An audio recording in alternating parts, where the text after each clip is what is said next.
by now should have done something about the export of produce from Nigeria. Now, it beats my heart each time I go to shops in Europe and I can't find Nigerian produce on the shelf. All right? I saw beans, I saw yams from Ghana, I saw all kinds of produce. They are from Ghana, from Ivory Coast, from all kinds of places. So you're telling me that and all those African shops will find abroad? I can't None find of Nigeria. the products there are from Nigeria. The produce you will get abroad that is from Nigeria are actually kind of smuggled in. It's not in large quantity, because do you know that quite recently they banned a lot of produce from Nigeria? Yeah, I read that. How come because the of Nigerian chemical? Yes. In the yam, I remember one that has to do with the yam. It's not just about chemical. It's not just about chemical. It's the handling. Okay. Best practice. Okay. You understand? It's not just about that. We don't meet the standard. And so that brings the question, or begs the question, the regulatory agencies, do we have that, who regulate to see and assist these farmers to package their things properly, to handle these things properly? Well, we have. They are doing what they can do, but it's not really effective. Because if it's effective, I would see Nigerian produce on the shelf of Auchan in Paris. Okay? I did not see no... And each produce you buy, if you go to Auchan in Paris, you see carton, they put it there, Kenya. They put it there, Ivory Coast. They put it there, Ghana. They put it... I see the countries, but Nigeria is not there. How come? Just recently, while I was in France, we bought pineapple for €5 and some cents. As at that time, euro was 800 and something. So if you do a calculation for €5, let's just say €6, right? For one pineapple that is not as big as the smooth cayenne that we have in Nigeria. It's €6. €6 by 800 is what? For one pineapple. And that pineapple is not from Nigeria. It's from somewhere in South America, in France. You know, someone like you who is involved in the value chain, and seeing all these challenges that farmers, local farmers are facing, because their interest should be of utmost importance to every one of us, and most importantly to the government. Is there anything the Ministry of Agriculture is doing, from your understanding and probably your communication with them, to help these local farmers in any way? Well, they say they are doing things, but I still say we are not doing enough. Because if we are doing enough, it will show. You will see it. I will see Nigerian produce everywhere. If it's not in the world, if it's not there, believe me, we are not doing enough. How can they ban fish? How can they ban this? How can they ban that? Too many things that they ban from Nigeria. Why? It should be a big worry to the Nigerian government or to the regulatory bodies. If they exist. All right, that also brings me to the point where I ask, what do we import? Oh, no. We import a lot of things. I mean virtually almost everything. Oh, yeah. Are they all checked? Because I was discussing with some nutritionists some time ago, and they told me that most of the fruits and vegetables we eat in Nigeria have lost their nutrients because of fertilizer and pesticides. How true is this? If it is true, how worried should we be? Because we haven't really embraced organic growing and organic living, organic in this part of the world, in this Nigeria. Organic, we haven't embraced organic in Nigeria. Maureen, if we have, it's just a little. I keep saying. What happened? I don't know. We don't know. I'm just saying to you right now that in the world, everybody is tending towards organic, healthy eating, healthy growing, and all of that. Now, who is regulating it in Nigeria? Why do we still use chemical fertilizer in the foods that we eat? Why would the food not lose nutrients? If the farmers cannot get access to liquid organic fertilizer or whatever organic fertilizer, if they don't have access to it, then we use what is available. Right? Okay, so why would the produce not lose its nutrient? Again, I also say to you, the problem again is that even if you grow organically, you still have to get the food to the store. You still have to get it to the market. All right? And if we don't have enough transportation, we don't have all these things. There's no how we will not lose our food. You know, there's a huge post-harvest losses. You know that. The farmers take their produce to the farm because there is no storage. The farmers doesn't really have to be at the mercy of anybody, or have to sell their fruits off when the evening comes, because there's hope for cold chain or cool system. But it's not popular. We don't have it. We don't have it. And so that's why when mango is out of season, we don't have mangoes. You can't have mangoes. But ordinarily, we should have mango throughout the year, as we find in other parts of the world. And when the farmer takes the produce to the farm, to the market, and he or she can sell it, they take it back to the cold store. They don't have to sell it. Yeah. Do you know some people have formed the habit of going to the farm market in the evenings? Because they know that's when the farmers will sell off their things. Because they can't. Where are they taking it to? If they bring it back tomorrow, then it has lost its nutrients. Oh, wow. Oh, wow. This is really sad. It's sad, Maureen. It's sad. Because the farmer goes to the farm and till the ground, grow, and all of that, at the end of the day, to be priced for nothing. Or sell off. All right? It's sad. Government should really do something about that. This is why, again, I just use the word government. I don't want to focus much more on government. Government have so much on their table. The government have tried by saying, let us get back to agriculture. One thing I love about Nigeria is that the Nigerian government does not have an idea of what they are they just come up with something, and only the smart people can benefit from that thing that the government comes from, because government does not even have an idea. Meaning that we may not be having the right people in the offices that they occupy. Yeah, because if the government have an idea of what agriculture truly is, they will be playing like the other countries in the world. Nigeria can feed the world. A Nigerian government who's forward-thinking, forward-looking should know that. And we should capitalize on that. You know, since I was a little girl, I've heard how that Nigerian farmers lack storage, and how that the reason why we only eat mangoes in this part of the world during mango season is because the Nigerian farmer lacks storage. When you were a child, right? When I was a little girl. The story changing? Unlike Has the the story counterpart, changed? it hasn't changed. Their counterparts outside of this part of the world have storages where they store fruits and vegetables, and so nothing is out of season. And we're still here, 2023. I want to share a little experience I had with you. And I think the Nigerian government, again, forward thinking, should know that having storage and cooling system for our produce is what can give us the sustainability that we're looking for. A couple of years ago, let's say, to be precise, 2018, I was in Tucson in Arizona.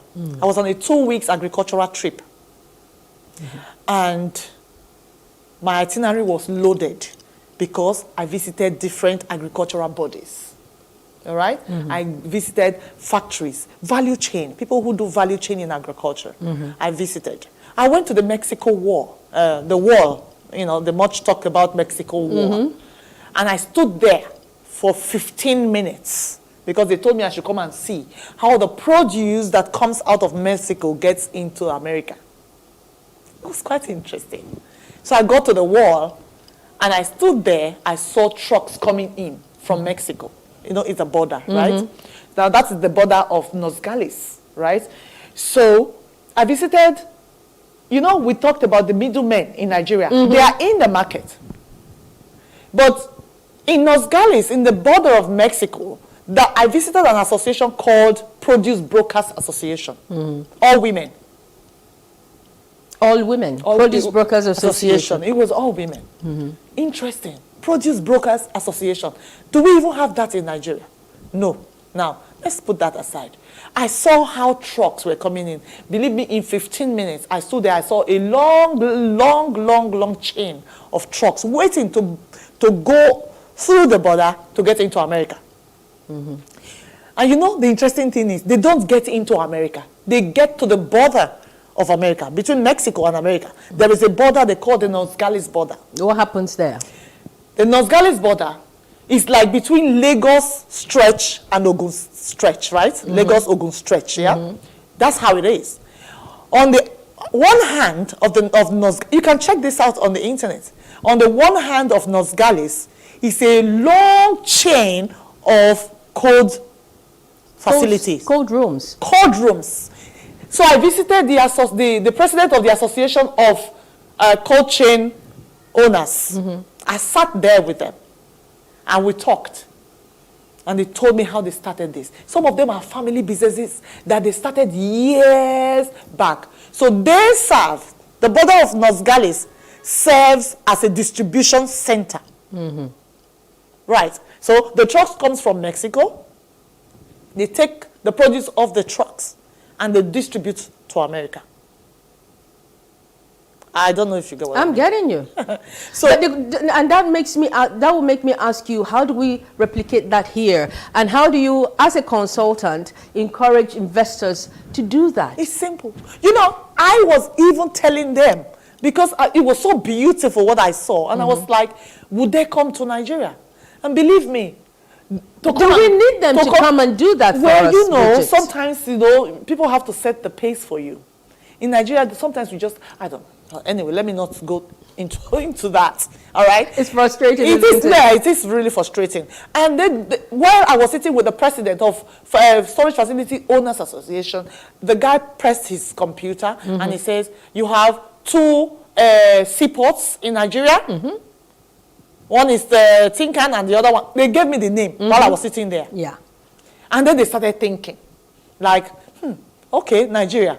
You know, because, you know, when I'm outside of the country, I love my country so much that when I'm outside Nigeria, yes, we have all these issues. I am also looking at a way people can come into this country to help us, really, if the government is not looking for help in that direction. All right? And they were also thinking, I could see them thinking that, oh, would Nigeria be one of where they want to go, right? But let's not deviate from what we're saying. You just asked a question. Yeah. How can we encourage investors? Yeah. Yeah? We are encouraging investors every day, every time. Do it. We have the land to do it. One of the facility I entered, one of those facilities I entered, was built with $250,000. Independent from National Grid. I tell you now, It we was have all solar. Nigerians who can do this. It was all solar. No NEPA. Do you understand? Yeah. So, and we have one Nigeria who can build one facility like that. I have the pictures, the videos, everything. All right. How did you get into farming, Bridget? How did you get into this? Oh, well, okay. Yeah, how did I get into farming? Yes. My father worked in the Nigerian Water Resources. Yeah. And then ended up being a farmer before he died, right? My mom was a serial entrepreneur. Don't ask me where I learned it from. I learned it from my mom because I sold everything when I was young, right? So, and my mom became a farmer. And, you know, actually when I was young, I didn't like farm. I didn't like to go to farm. I know we ate food from the farm. We ate fresh from the farm. Everything we ate from the farm. And that's why I'm going to talk to you about how I got into mushroom cultivation, you know, and all that. You know, but we ate everything from the farm. But I saw my mom, even at her age, it was just quite recently we said, Mom, don't go to the farm anymore. She's 93 now. And 93? Then, yeah, and before 93, she was still going to the farm. They're always very strong. And then she comes to Lagos, she brings fufu, and she says, I want to go to the farm and uproot cassava. She was still growing cassava. So anyway, let's just say I got encouraged by my mom, by my dad, because when I see my dad then, we had this, I don't know how they call it now, you know, the band, they call it the yam band. You know, my father was a farmer yeah, too. my father, we used to have this band that we never had to go to the market to buy farm, to buy yam. You know, so I started getting back into agriculture. Actually, the interest finally came when they said, get back to agriculture. Before then, I travel a lot. I had visited events. I love agricultural events. Okay. You know, so I got ideas. I got so many things. And I know that there's something that is missing in Nigeria, especially with the youth. You just hit a nerve. The youth, there's this unemployment challenge in the country. And in spite of all these opportunities that can be found in agriculture, the youth are not interested. How do we change this narrative? Agriculture has to be sexy. It has to be sexy. You have to get the youth off the street, or off the schools, or whatever. You need to make agriculture attractive and sexy. All right? Because why would? We talk about mechanized farming. The world is gone like what, 100% past where we are right now. And you see, I attended November in Germany, the world's biggest agricultural mechanized event, agricultural machinery event, which is an event that I take people to every year, right? So this time I was there. Maureen, you will not believe what you see there. They have days for students, for youths, you know. You will see youths in agriculture, you'll be like, are these really farmers? You will see them talking, you will see them, look. And in all these your travels, have you come across Nigerian officials doing anything, learning anything, and, you know? Maureen, don't let me tell you about that. Because every time this event comes up, we write to all states, governments, because we think that, okay, they've been traveling abroad, but they don't really bring things back. Because you see the Nigerian government, the Nigerian leaders, sometimes you ask, I just wonder what they go to do abroad. Maybe they shouldn't even go abroad. Because I, as a common Nigerian, I feel pains in my heart when I go abroad and see things that could be replicated in Nigeria and it's not done. Right? I feel pain. So what about these leaders? What do they look at when they go abroad? The way I talk about Nigeria abroad, sometimes they ask me if I work for the federal government. The way I promote Nigerian agriculture, the way I talk about Nigeria, they all ask me, do you work for the government? No, I use my money to buy my ticket and come to this place. Just because I'm looking for opportunity that I can use to improve myself and improve So how can the youth be attracted? The youth needs to be attracted because government needs to make it attractive. Because mechanization is key to agriculture. The youth won't come and want to go to the farm and start to dig holes like ground my and father did all it. that. They don't want to do it. And you know the youth of these days, they like the fast ways to make money. But you see, they are intelligent. That's why government need to harness, need to harvest their energy, their strength. Yeah, their strength, their energy, their intelligence, and convert it. And away from the youth, what about someone who's just retiring from a civil service or whatever, who just wants to invest or wants to, you know, look for something to do with him or herself for the rest of his or her life? What would you advise that person right now? I just advise retirement is not retired. Okay? When they retire, I would expect that they have saved up a little money. All right? I don't know. They have saved up a little money. You can invest in agriculture without going to the farm. Because there are people in Nigeria that are still doing well in agriculture. There are groups, there are associations, there are people you can give your money. Agriculture is the petrodollar. One of my guests from the US said that to me. Say agriculture is a petrodollar. It's the next big thing. Come on, Maureen. It's the next big thing. It is. Everybody in the world eats. It really should be the big thing because everybody, like you said, food always sells. Yes. People must eat. If we don't Man eat, must we'll work. die. As we say, man must work. So what are we not benefiting from it? The Do you government needs to understand? wake up. Yes. It's a clarion call, Nigerians. We need to really begin to hold our people more accountable. Yeah. It's not enough to talk about this on radio and television alone and write, you know, on the daily papers. We need to really hold our so-called representatives accountable. Do they know what they're doing? Are they really representing us or are they representing themselves? These are questions we need urgent answers to. Well, thank you so much, Bridget. Thank you. It's been I wish we had more time. I wish we had more time. There's never not enough time. You need to come again. You need to come again.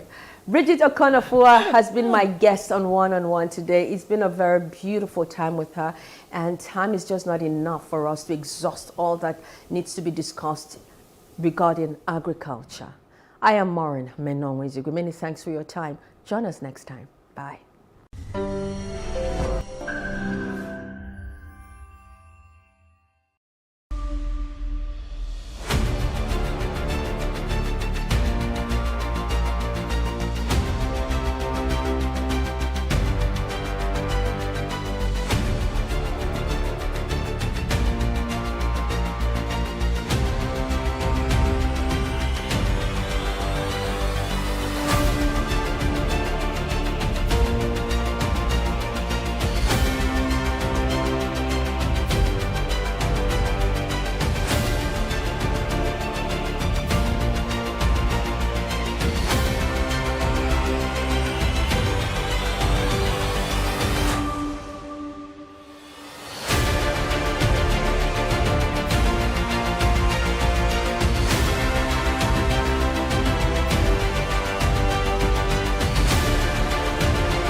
Ladies and gentlemen, distinguished guests, esteemed participants and partners, welcome to the grand finale of the Richer Woman Festival 2023.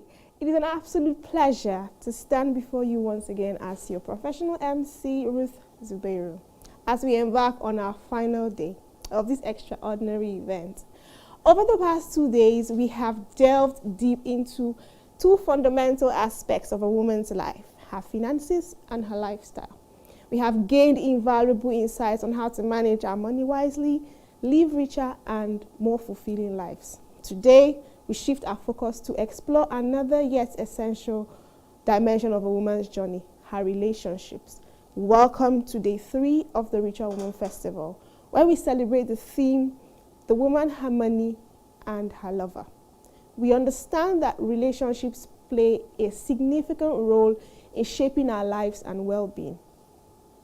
It is crucial to explore how our financial decisions intersect with our romantic partnerships, fostering a harmonious balance between love and money.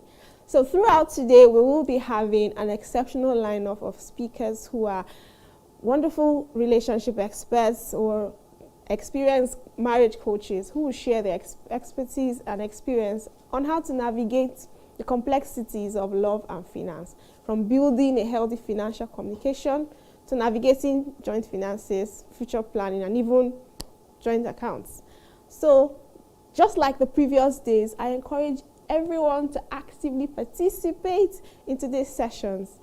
Engage with our speakers, ask questions, leave comments in the YouTube section, and share your own experiences and insights online.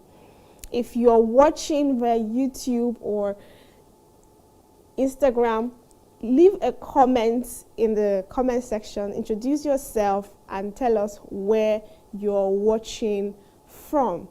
It is going to be an amazing time in today's session. We thank our amazing speakers who have been engaged from the very beginning till this very day. As we immerse ourselves in today's session, let's reflect on the profound impact that our relationships will have on our financial well-being and overall happiness. Let's embrace the knowledge and insights shared by our experts and apply them in our own lives, fostering stronger and more fulfilling relationships. I want to extend a wonderful thank you to our partners and our sponsors who have supported this festival. Your contributions have made this event possible, and we are truly, truly grateful for your commitment to empowering women around the world. Remember again, the Richer Woman Festival is not just a gathering of knowledge and inspiration. It's a community. It's a sisterhood that extends far beyond these 3 days. So continue to connect with one another, support each other, and continue to grow on the journey towards financial empowerment and personal fulfillment. Once again, thank you all for your unwavering presence and participation. Let's make this concluding day of the Richer Woman Festival an unforgettable experience. Together, let us celebrate the woman, her money, and her lover. Now join me as I welcome our convener, Omi Oshikoya. Hi, my name is Omi, the founder of The Richer Woman. In 2017, I wrote a best-selling book that soon became a global movement of women with themed events around the book in 14 cities around the world, like Dubai, Paris, London, New York, and Nairobi. We also translated the book into French. The awakening within women who wanted to be wealthy led to the creation of an online community where we coached our women on how to slay their financial goals and also other areas of their lives that affect their finances. It is on this foundation that the Richer Woman Incorporated global brand has now emerged. Going beyond the book, The Richer Woman is now the go-to finance and lifestyle platform for the modern woman who wants to be wealthy. We provide access to a community of like-minded women with similar goals and life experiences who want to create wealth. We also provide access to financial or finance and lifestyle products and services, including resources, online courses, events, retreats, and more. Led by a credible thought leader with over 20 years experience in finance and life coaching, ours is a holistic approach that includes finance and lifestyle and other areas of a woman's life that is affected by her finances or impacts her finances. Who is the modern woman? To us, the modern woman is more precious than gemstones. She is aquamarine. Wealth is as vast as the sea. Aquamarine is the color of the sea and originated from water many years ago. Aquamarine is the empire builder. She's in a committed relationship, has a thriving business or successful 9-to-5 job, which brings in good income. All her time and resources go into her business or job, and she wants to be able to build wealth for herself and manage her finances and lifestyle properly. Diamond. Diamond is one of the most valuable gemstones. They are hard, have rough edges, and when put under light, they reflect many colors.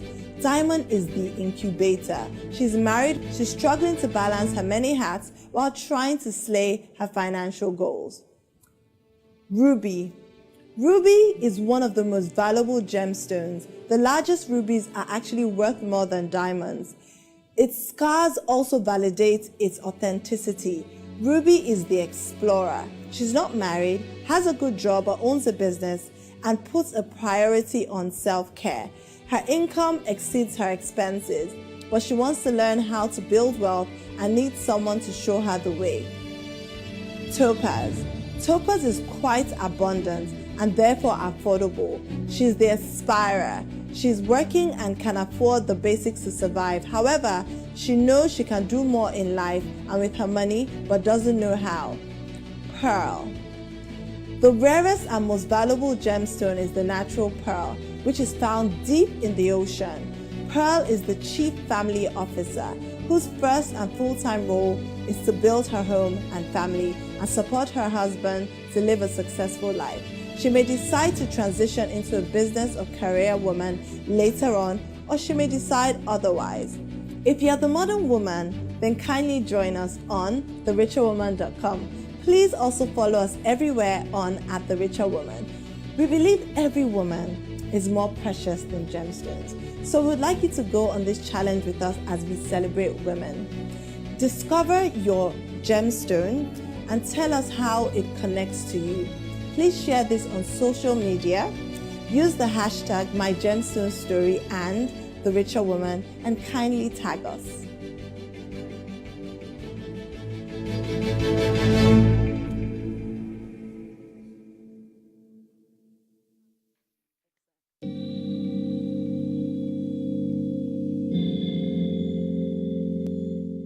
WARIF is a women-led organization. We focus on helping women and girls who are survivors of rape, harassment. We also help girls and women to prevent such issues as well. So what we are doing here, we have done it in Port Harcourt, in Abuja, the same program that is sponsored by Cummins. Why are we here? We are doing this because we want you to get acquainted. What does it mean to be abused? Who are your protectors? Those are the things that we aim to make you know. And of course, to make you understand that WARIF as an organization has a structure in place to help people who have experienced abuse. So you can always call, there's a toll-free line, and talk about your experience, okay, and you'll get help.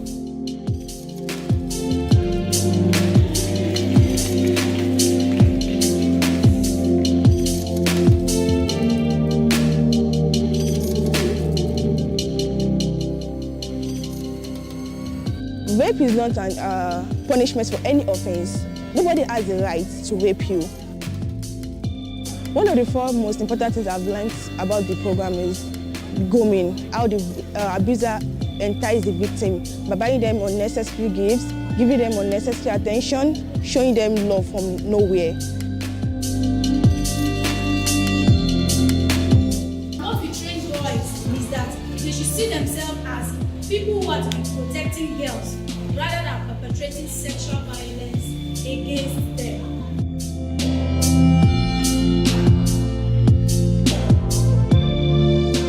This Worry program is just to enlighten us more that, yes, whatever happens to you, you have someone to help you out. A female child should learn to speak up if you are being abused. It made me to know my rights on how to tolerate and on how to guard girl's child, even a boy's child as well. I learned a great deal here also, which I would never even expected this time, about guiding the parents on how to go about maybe imparting the positive things on their children, especially the girl child. So even and all those experiences that I've been hearing so far, so it was wonderful.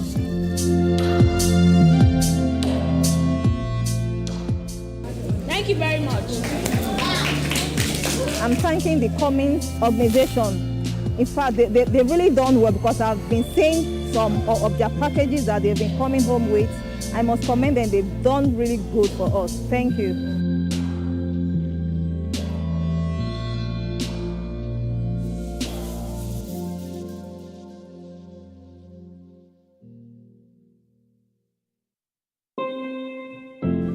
Would you like to connect with like-minded women with similar goals and experiences that enables authentic friendships which would give you the support, encouragement, motivation, and inspiration you need on your journey to wealth?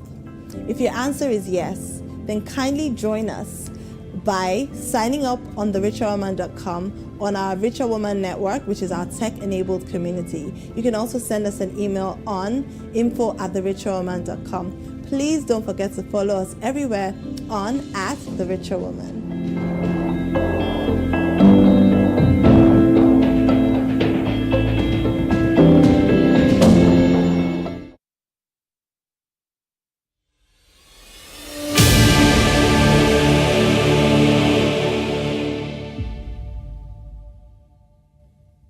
Good morning. Hope you're all doing well today. We're super excited. Day 3. Day 1 was phenomenal. Day 2 amazing. But day 3 is going to be epic, right? And we're talking about the richer woman, her money, and her lover.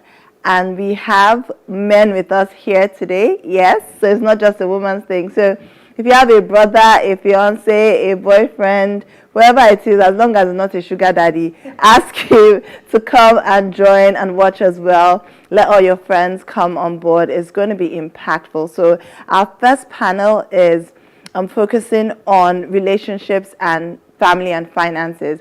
And so I'm going to read the profile or say the profile of our speakers. So we have Mr. Toyosi and Mrs. Ayoyinka Abolari, who are joining us on YouTube. Ayoyinka Abolari graduated from McMaster University in Hamilton, Ontario, with a BA Honours in Communications Studies. She's also married to Mr. Abolari. Toyosi is an accomplished entrepreneur who is passionate about Africa's growth trajectory. He began his career working with AIESEC as a young student before joining the founding team of Ask an Expert in 2016. Please make sure you download our brochure. All our speakers' profiles are there. I'm not going to be able to read every single thing. I mean, these people are accomplished people, so please download the brochure. So I'm going to go on to introduce our next guests, Mr. and Mrs. Wole Olushola. They're in the studio at the moment. Mrs. Olalade is a certified marriage coach and a neuro-linguistic programming practitioner. Please, you forgive me. I'm trying to blow phone and speak at the same time, so forgive me if I make mistakes. She's passionate about building purposeful families with an undying legacy. She has a vision to reignite the passion, purpose, and romance of your marriage as she works alongside her husband at the Exquisite Marriage Company. Mr. Olushola is a life transformation coach, certified in neuro-linguistics programming as well, cognitive behavioral therapy, life coaching with a Bachelor of Arts degree in linguistics and Masters in Business Administration with specialization in marketing.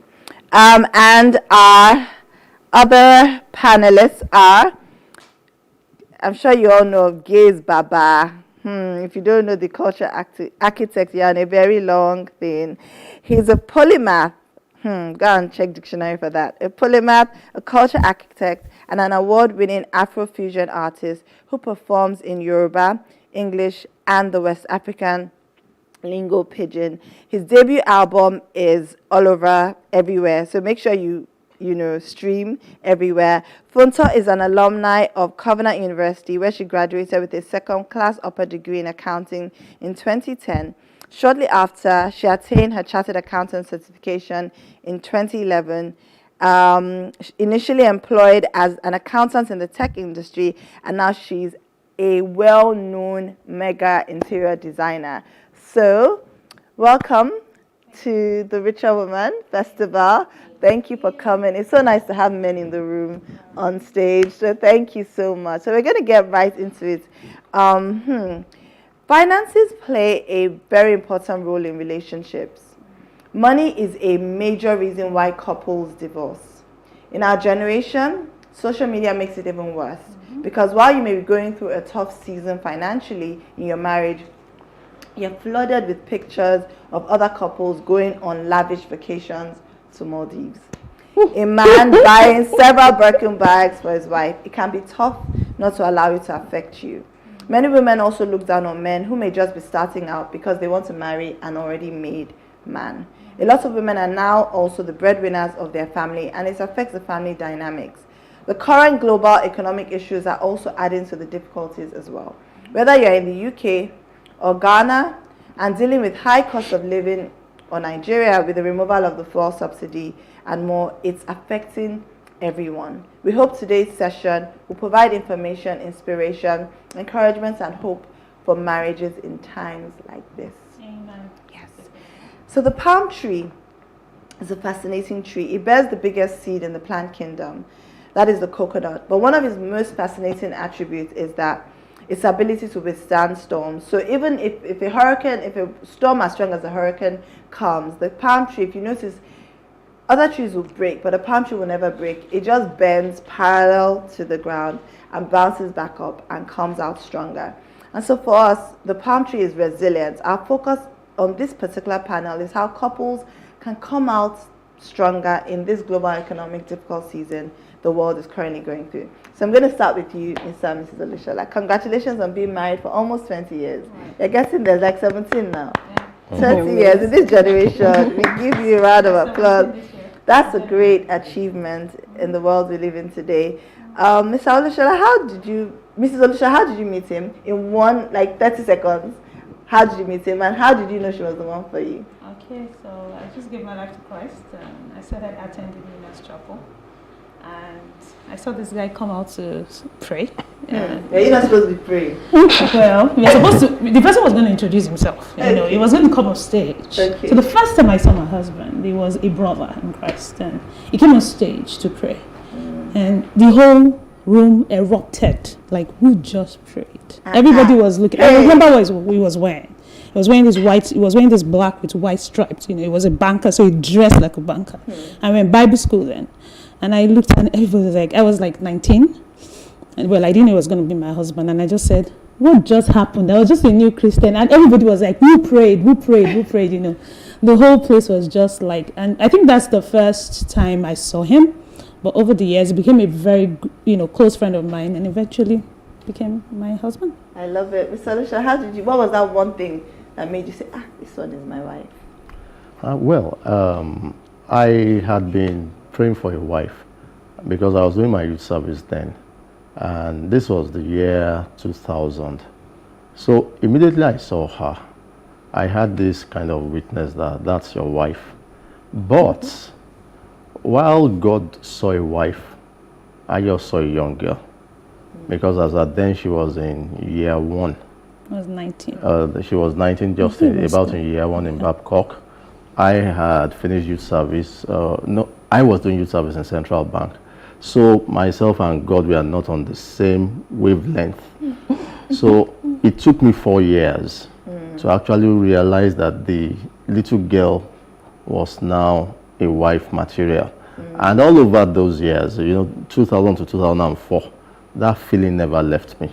Wow. Because I was looking for a ready-made woman.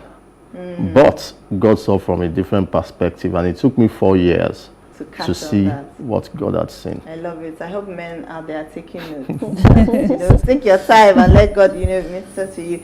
But okay, so a lot of marriages now are going through difficulties.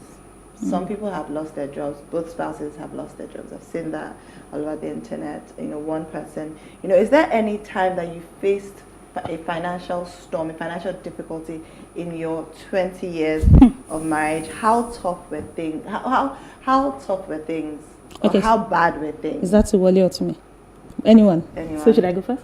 Yeah, you should go. Okay. Yeah, so I think we are here today because of our storm. These days everybody wants to hear how we sailed through our storm. And I wish at the time of going through the storm, it was in 2008. There was a global recession just like this time. And my husband was a banker. Well, then even at the beginning of, it was like 2 years into our marriage, we were living well. And life was good. And I was even sitting at home. I wasn't really doing anything. Banker's wife now. Yes, no. My husband just bought a new car. I had a driver. I had everything at my beck and call. I was envied in my family. My mom was like, "You made the best decision of your life." Life was good. And then this day, my husband comes into the house. Cut long story short, because I know we don't have too much time. We have a lot of panelists. It was like my whole world crashed. And I'll say in the last, let me say, 13 years thereabout, out of like 16 years of my marriage. I can say that I started recovering more like in 2019. Like 10 years gap in our marriage, I was lost because all the person I married, I couldn't find him. It was the money was no more there. My husband had invested millions into the stock market, took a loan, and invested all the money that we had without telling me into the stock market, because we had said we were not going to keep secrets. But this humble day in June, I can never forget. It's also June today, and he came in and he says, "I need to tell you something." I said, "What did I do?" So he didn't do anything, but the stock market has gone south. My husband was an investment banker, so I'm like, "What does that mean?" And he said, "I just lost millions in the stock market." When he told me the money, I grabbed him. I was like, "So you have that kind of money?" And that was the beginning of a journey that's brought me here. And so if anybody's going through global recession right now, you're not the only one. It's happened to us. But like you said, the topic of us coming here is how to overcome the financial storms together. So I want to actually touch on that, because even our next, the couple online, we're actually supposed to talk about financial infidelity, which is keeping secrets from your spouse. So why didn't you tell her initially that you had invested so much in the stock market?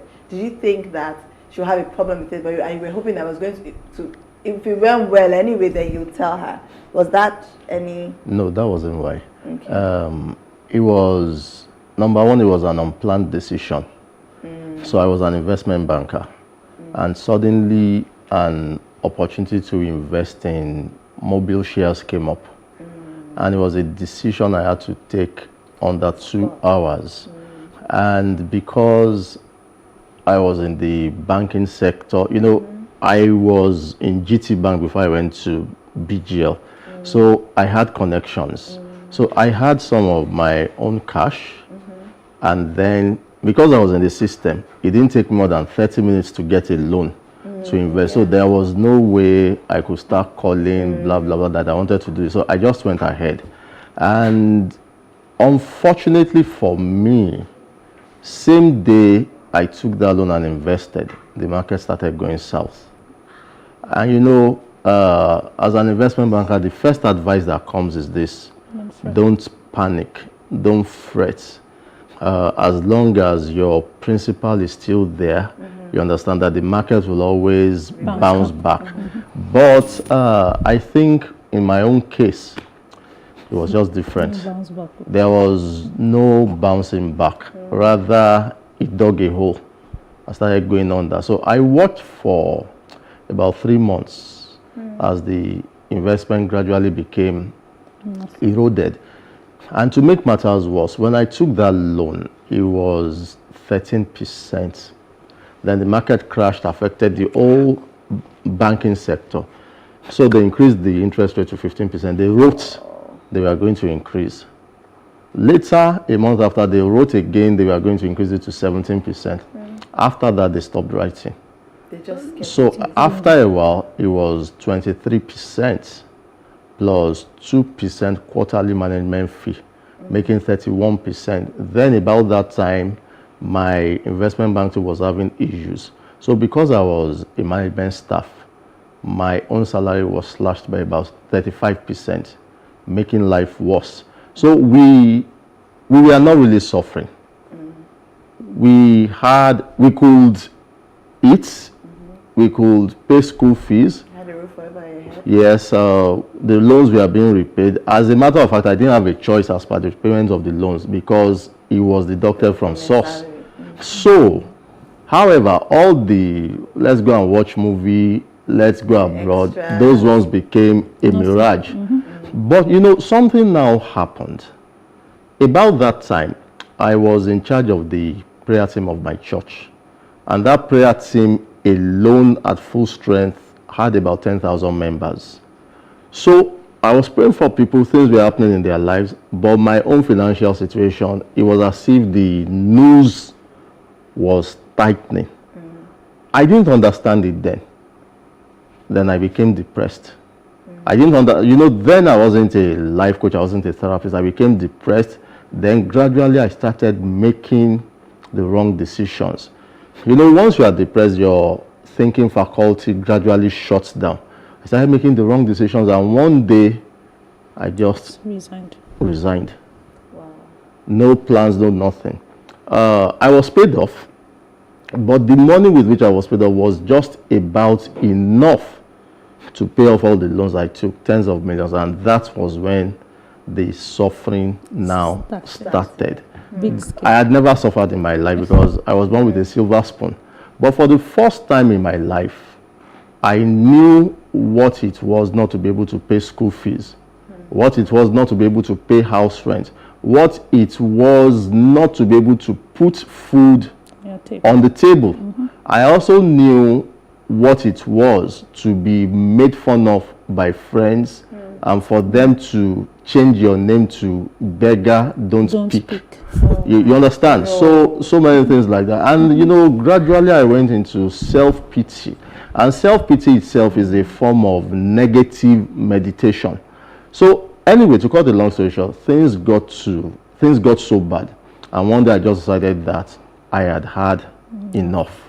And just decided to end it all, take my life. But lots of things happened. Number one, I never stopped praying. I never blamed God. I knew that it was my fault. And then number two, one day she said to me that when we got married, we took a vow that I did not take that vow as an academic exercise. I took it because I understood what I was going through. That it was, the vow said, for better, for worse, for richer, for poorer, that I will fulfill that vow. I will stay with you. We will weather this storm together and overcome. So that was a kind of elixir for me that encouraged me. But all the same, that night I decided to end it all. So I got up from beside her, went to the children's rooms, kissed them goodbye. But when I saw those children, I was like, I can't dump my own debris on these children and they'll be labeled for the rest of their lives as, that's the boy whose father killed himself, blah, blah, blah. So I went back to sleep. And then when I went back to bed, the next morning, Larry just called me out of the blues. Yes. And he said to me that I don't know what you want to do, but God said he still has a plan for your life. And to cut a long story short, that's how I started my journey back into recovery. It's taken a long time, but thank God for God, and that's why I can be here today. Wow, like I'm just so good. You should just end. We did like 2 hours. Everybody here, but in fact, I'm about to close my laptop. Wow, that's amazing to hear, and I really hope anyone watching will see that. You've talked about how tough it was, and you know how it always made you suicidal, right? I hope someone out there will see that there's still hope because you're here Right. today, right? Mm. Ololaje, for many women, right, right now, what was it that made you, because it's not as though you had a picture that things were going to change. You didn't know things were going to change for better. I didn't. But you decided to stay and stick to your vows. A lot of women in our generation would not do that. They would not.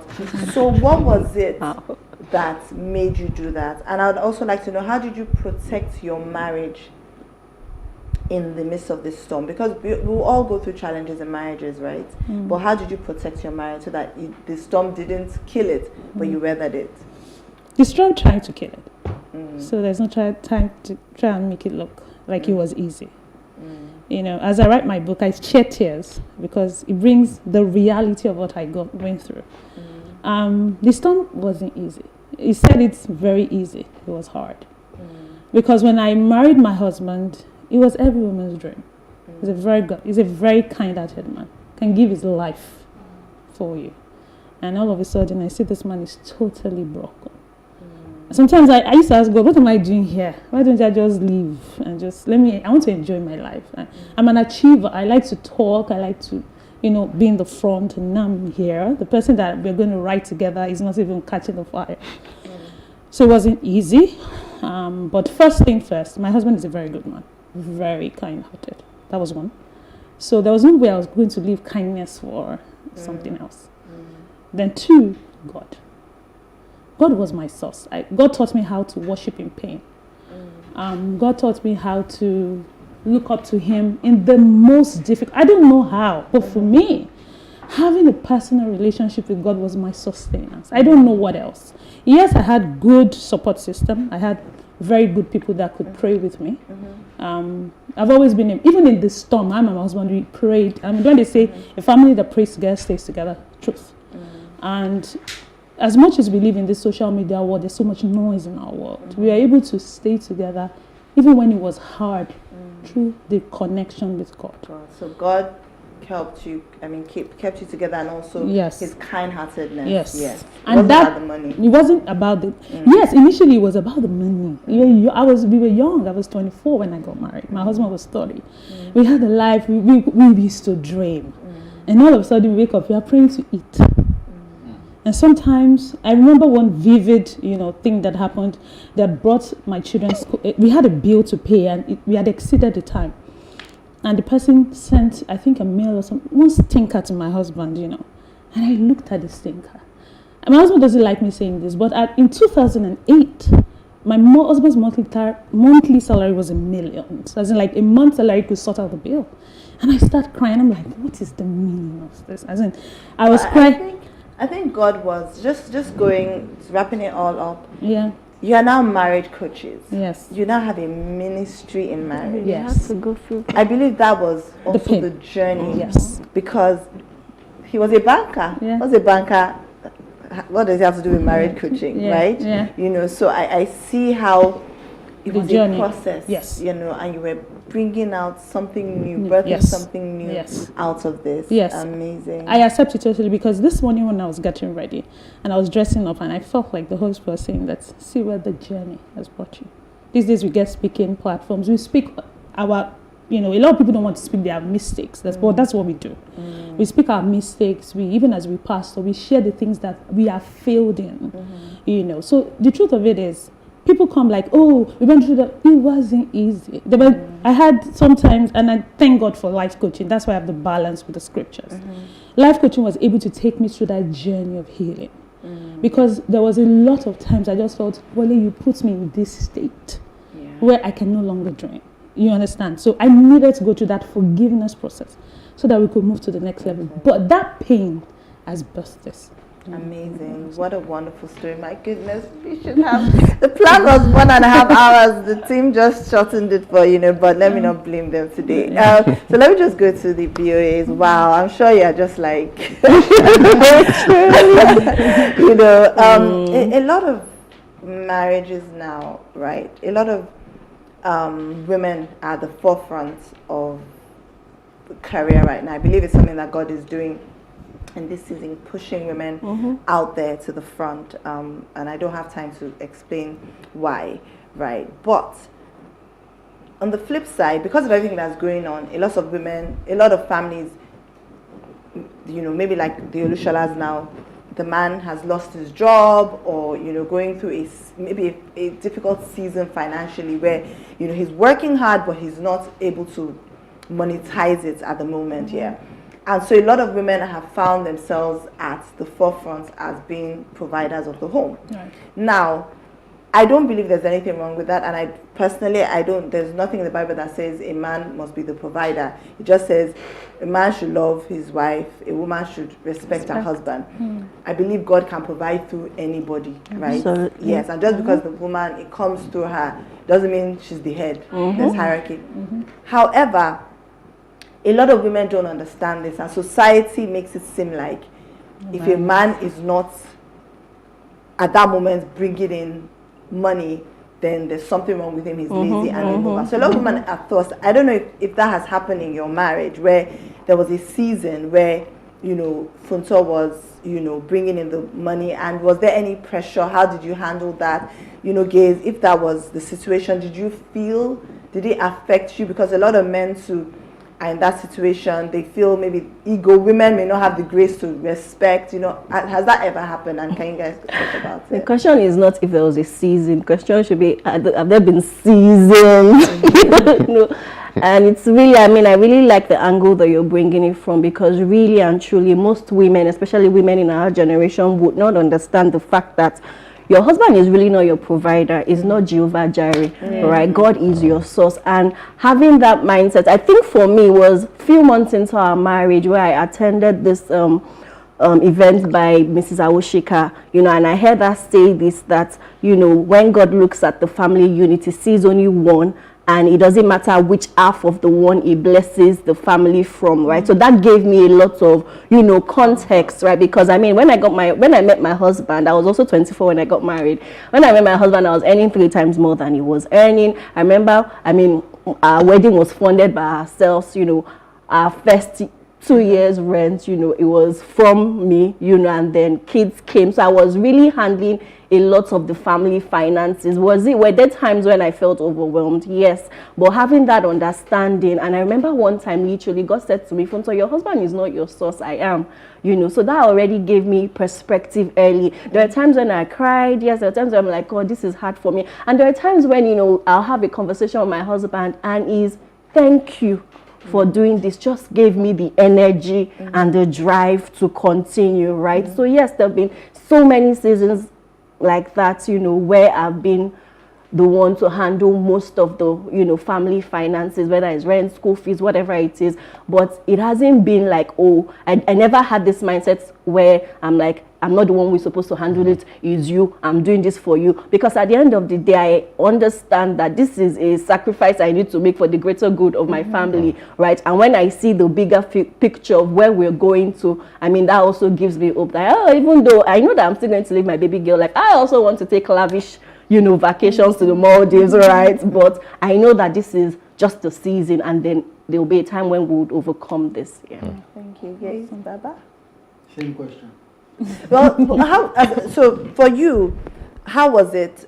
Because I believe you're making such huge impact, and you've done it for so long. So there's a difference between a man that's hardworking and making good impact, and a man that's just lazy. Absolutely. There are men like that. So some women struggle with that. But for someone like you, that that you're hardworking, you have a vision, you've heard prophetic words, things, but then you hadn't still been where you would want to be. How was that? Was it tough for you? I don't really know what the question is, but I would like to know from a man's perspective. I don't know if I have a man's perspective. Or maybe I say I don't think I have the average man's perspective. Right. Right? For different reasons. One, so I remember I was in uni, and the girl who I was one of the girls who were kind of like closest to me. She liked me. Or there was I think I needed to do something, so I took a loan from her. It wasn't like dash. It was like a loan. And there's a friend of hers who we got talking, and she was like, "You accepted money from," she called her name. I was like, "Yeah, I need to solve something. I'm going." She said, "How?" I was like, "How do you mean how?" She said, "You should never like be comfortable with borrowing from a chick. Whether it's borrow or taking money from woman." And I processed it. I think God has blessed me with it. I jump a lot on stage. I'm very active and all of that. But you know, when I'm like me by myself, I'm very introspective. Like I think. So I try to track that thought and all that. So I wanted to understand why was it comfortable for me to do that, and what informed it. And I realized that it came from my upbringing, my family. So my dad, I'm the seventh child of my parents. Wow. I'm the only boy. How I'm the seventh of seven. He was not bad. I'm the only boy. My parents, so for the children, the way we say it, there are 3 generations inside the children. There's the generation, my eldest sister was born in 1969. My mom's age. She's her mom's mate. Oh wow, okay. You know, That's like my husband. My eldest sister was in year 1, 17 years old when I was born. Wow. So when she comes to visit me in secondary school, my mom has come. The day my mom finally came to my secondary school, my SS3, my friends were asking me if that was my grandmother. No joke. Right? Now, you see those 3 generations. First 3, then the 2, then last 3. The first 3, my dad was director of administration of Obafemi Awolowo University Teaching Hospitals Complex. Had 2 drivers, 2 official cars. They lived the life. The next generation, he had retired. He then started law, practicing law in Lagos. My mom was principal school of nursing. The final generation, I walked home from school. Right? Yeah. I played out. I had fun, right? But I never experienced the driver driving me to school. The first generation, those first 3, my parents don't take them to school. The driver takes them to school. Goes to pick them from school. I can't relate. Right? Now, when I was growing up, when I, not like when you're like 2 or 3, when I became like conscious, my dad was retired, but was working in law. My mom was then serving with the United Nations, so she would do programs outside, 2 years, 1 year, and come back home. So she would earn and send home. Right? And I was conscious enough to understand how they made that work. So I grew up, first of all, realizing, I grew up with a, how do I put it, financially strong mother. My eldest sisters, it was not like that. It was my dad at that time. When I was now like maybe teenager or almost teenager, it was my mom majorly, right? That was the first. When we got married, before we got married, I wasn't earning. I had an allowance on the deal I had. It was 30 grand. So other one that my big brother was earning 1 million more. So like, yo, yeah, boy. It was 30 grand because the arrangement we had was we're going to put the money on the music. We're not going to do money to do buy Lexus, rent house in Lekki and all of that, because you will pay all that money back as an artist. Even the splash money, you pay it back. So let's not put any pressure on ourselves as individuals. Let's just put the money on the music, and we did that. But keep yourself together. So it was 30 grand. She was earning 150. It wasn't 3 times, it was 5 times. Right? But another thing was, I told her, like, the first day I was in her house, I told her, See, forget all this trend on Twitter. All this, you are not fan. So I like, this is where I am. This is what it is. This is what is on ground. Told her everything. Right? But okay, so there's that. Then we got married. Started like that. After a while, there was a period when it shifted. When I was music director somewhere, she had resigned. So there was that period as well. So we had all of that. But there was, what I wanted to share was one of my mentors, Olakunle Shoreyan, I was with him and he could tell that I was feeling it because it was a period when she was bearing more of the burden of the, I don't know how to call them burden, like responsibility, you know. And he could feel that. So he told me that thing she shared with me. I don't know if Mrs. Tawushka shared this because it might be me that shared with her. But so PK was like, this. Do you know that scripture where the Bible says any man that does not provide for his family is worse than an infidel? Do you know that he was not talking to husbands for the family? That he was not in the context of marriage. Yeah. I was like, he said he was talking about widows. He was talking about widows, and he was saying widows, the family should take care of widows. Oh, wow. The widows that the church should take care of are widows that do not have family to take care of them. If the widow still has a family, the family should take care of the widow. Because anyone who does not take care of his own is worse than an infidel. So he wasn't talking about the system of marriage. He was talking of family taking care of a woman who has lost her husband. Wow. And he told me, he said, show you scripture in Yoruba. PK talks to me a lot in Yoruba. I'll translate, or let me just go show English. Speak it. So, he said, show you scripture in. Family is the church to be destroyed. Literally. Which is, the we family have taken that scripture out of context and broken men with it. Right? So he explained that to me and told me, he said, when the Bible says, and the man shall leave his father and mother and cleave to his wife, and the two of them shall become, he waited for me to complete it. I said one. He said, no, it's not one, it's one flesh. It doesn't say the two of them shall become one. It says the two of them shall become one flesh. And it says, let me tell you the difference between one and one flesh. One talks of unity. You people are united. That's not what the Bible says. One flesh talks of a single entity. It's not that you are two people who are united. You have become, it's not two people who are united. It's one entity. So when God looks from heaven, he doesn't see two people. He sees one entity, which is why he hates divorce. Because you are not separating two people. You are literally breaking an entity. You cannot have any of them whole again. Oh, wow, powerful. Right?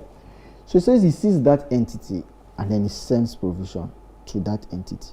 It does not matter which side it's coming from, right? And he told me you have to be self-assured and enough in yourself, understand your role, you know, for her to be secure in you, even if she's earning more at any point in time.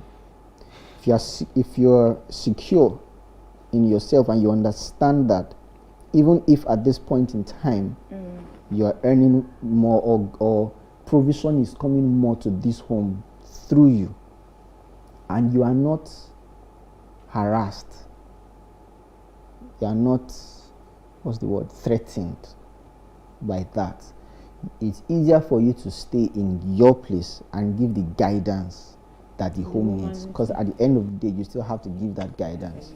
Right? So those two things, my upbringing or part of what I'd seen growing up, and also that I can't forget that it was maybe 2 hours with him. He shared that with me, so that kind of, your identity was secure. Yes. There was something I also heard Fela Drote share. It was before I got married. We were talking about when the wife is a power woman, she's you know, she's doing great things, all of that. And you know, he said, your vision has to be big enough to not be threatened by hers. So the reason why people be like, man, you have a powerful woman, da da da da da, all of that, I'm like, two things that helps me. One, I need her to fly as high as she can. On one side, I'm like, she able to fly it here. You know, I'm the one that's powering it. Beyond aside that, right? I said, what's her name? What's her name? Yes. She's still coming back to this that name that is flying, that's the name. Yeah. So why would I hinder that flight? I love it. Power that flight. Power it. I love it. I love it. That's one. Two. I have to. With all that, there is no, because in myself and what I know I'm doing or gonna like achieve on this earth, I've seen it. The world might not have seen it, but I have seen it. Because I have seen it, I'm not threatened by a vision that is manifesting quicker. Oh, I love that. Do you understand what I mean? It's not, you should not be threatened. You know, I might arrive. And you are still with BOE. Thank you. I love it. That's so, oh gosh, I'm obsessed with my people today because we planned it. I know why I said we wanted to do 1.5 hours because this was supposed to be. But let me go to the Abolarians. You have been waiting. Can you hear me? Hi, you can both hear me. How are you guys doing?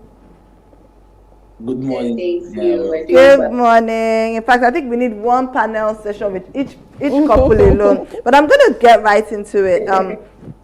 You know, Mr. Alushola, you know, has already touched on the whole concept of financial infidelity. But his wasn't even financial. He wasn't trying to hide it from his wife. It was just something that he had to make, you know, even as an investment banker, I understand.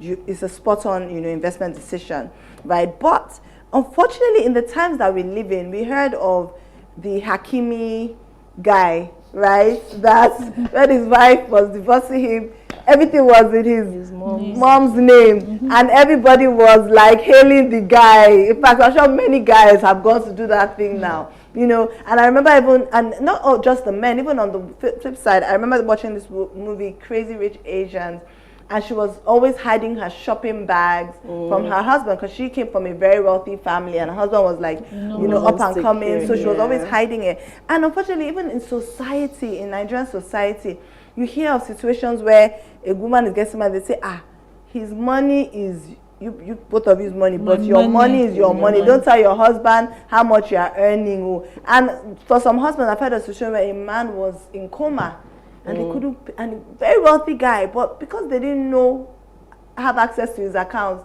they couldn't pay his medical bills. So financial infidelity is, you know, it's a thing from the past and in this generation.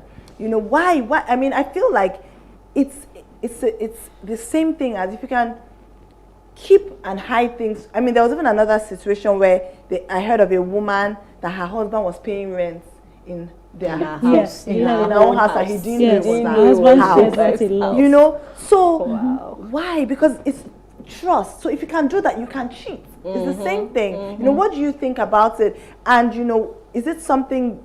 I don't even know. I have a question, but I'm just, you know, really upset about this because it happens a lot. And sometimes it's not intentional. It could be that you're having a tough financial season and maybe you just had one small break and you just want to buy a parfait. And you just don't want your husband to say you're splurging. So you quickly eat the parfait inside the car. Talking to myself. And you throw the package in the dustbin. We have this this doorbell in the house, those American doorbells that you can see outside. So I saw you throwing your inside the bin. But why is it that people feel like they need to hide? And there's no point in getting married, right? And what do people need to do to make sure they can trust each other, to share everything with each other? Chelsea, do you want to go? Yeah, let me start first. First of all, I want to say I feel like I'm really learning a lot from the panels.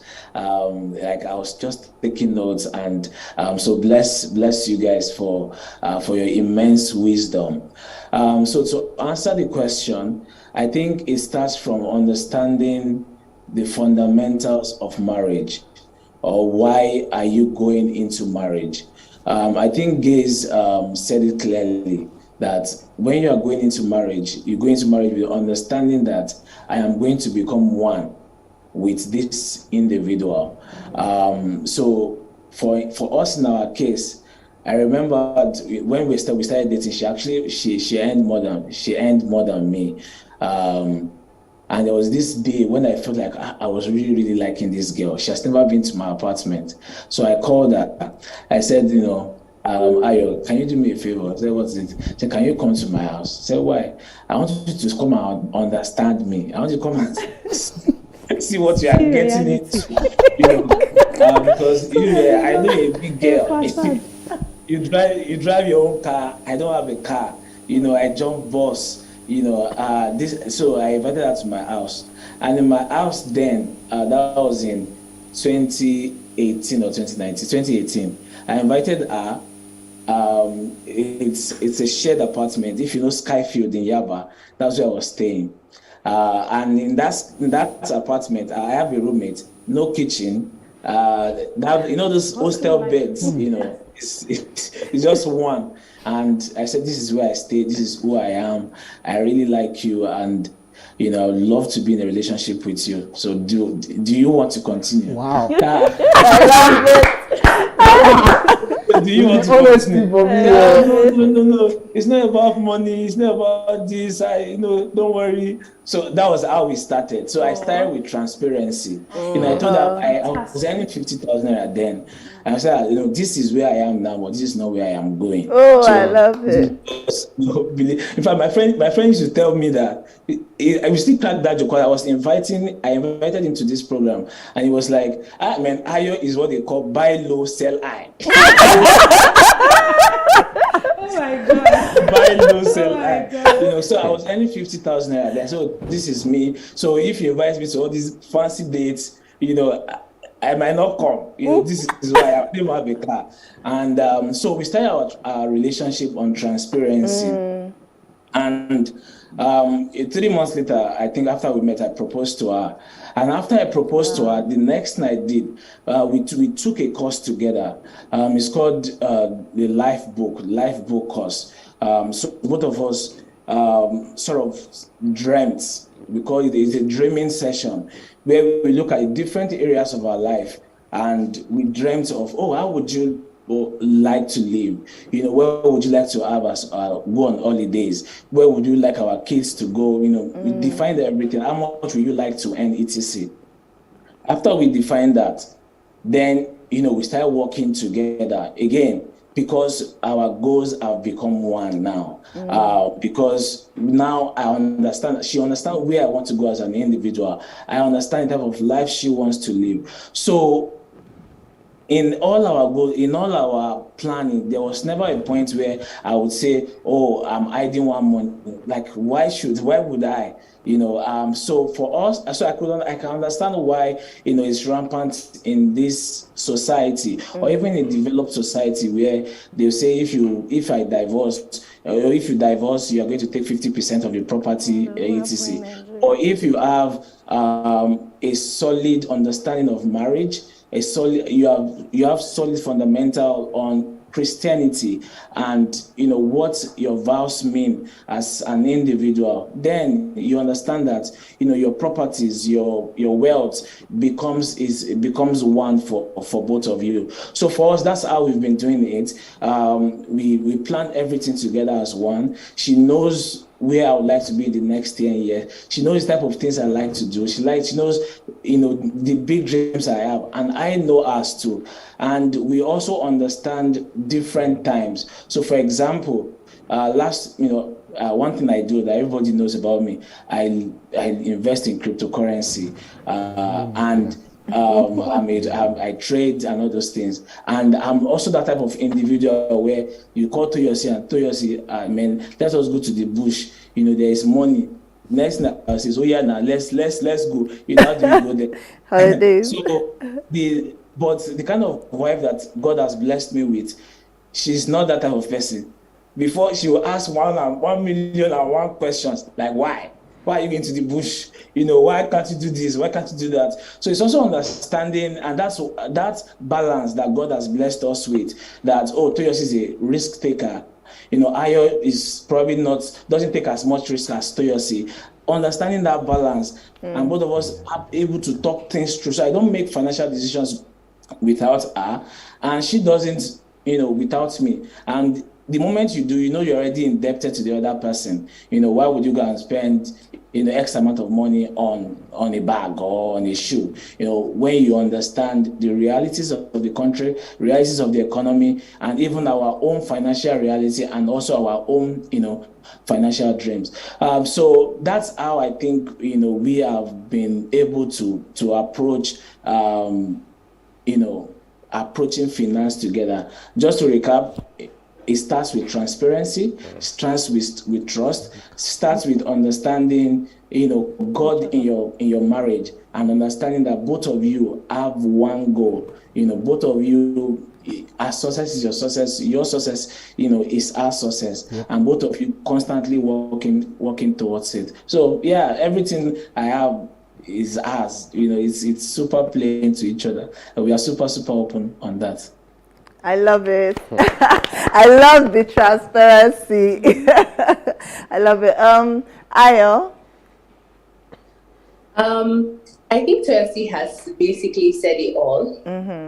But I think one thing that I would just add as to maybe like a possible reason why we're seeing a lot of, financial infidelity is because people are not having conversations about finances before they get married. So, when you get married to someone, you're like also excited about the person, you're thinking about love and the wedding and the dress you're going to wear. But, you don't look at the person's financial habits, and you don't, have conversations to understand if you guys are financially compatible as well. So then you get into the marriage and you realize this is a very secretive person when it comes to finances, or we didn't discuss finances, or, and you're finding out while you're already in the marriage. So I think that could be one of the reasons as well. And I think that's something that people need to discuss more before they get married. Okay, so just one last question for both of you. So would you do joint accounts? Is this something you would both do? What do you believe in the whole joint account concept, or you don't think is necessary? I remember. Go ahead. Okay. I was going to say, so I think that it's very important for you to understand your family dynamics and what works for your family.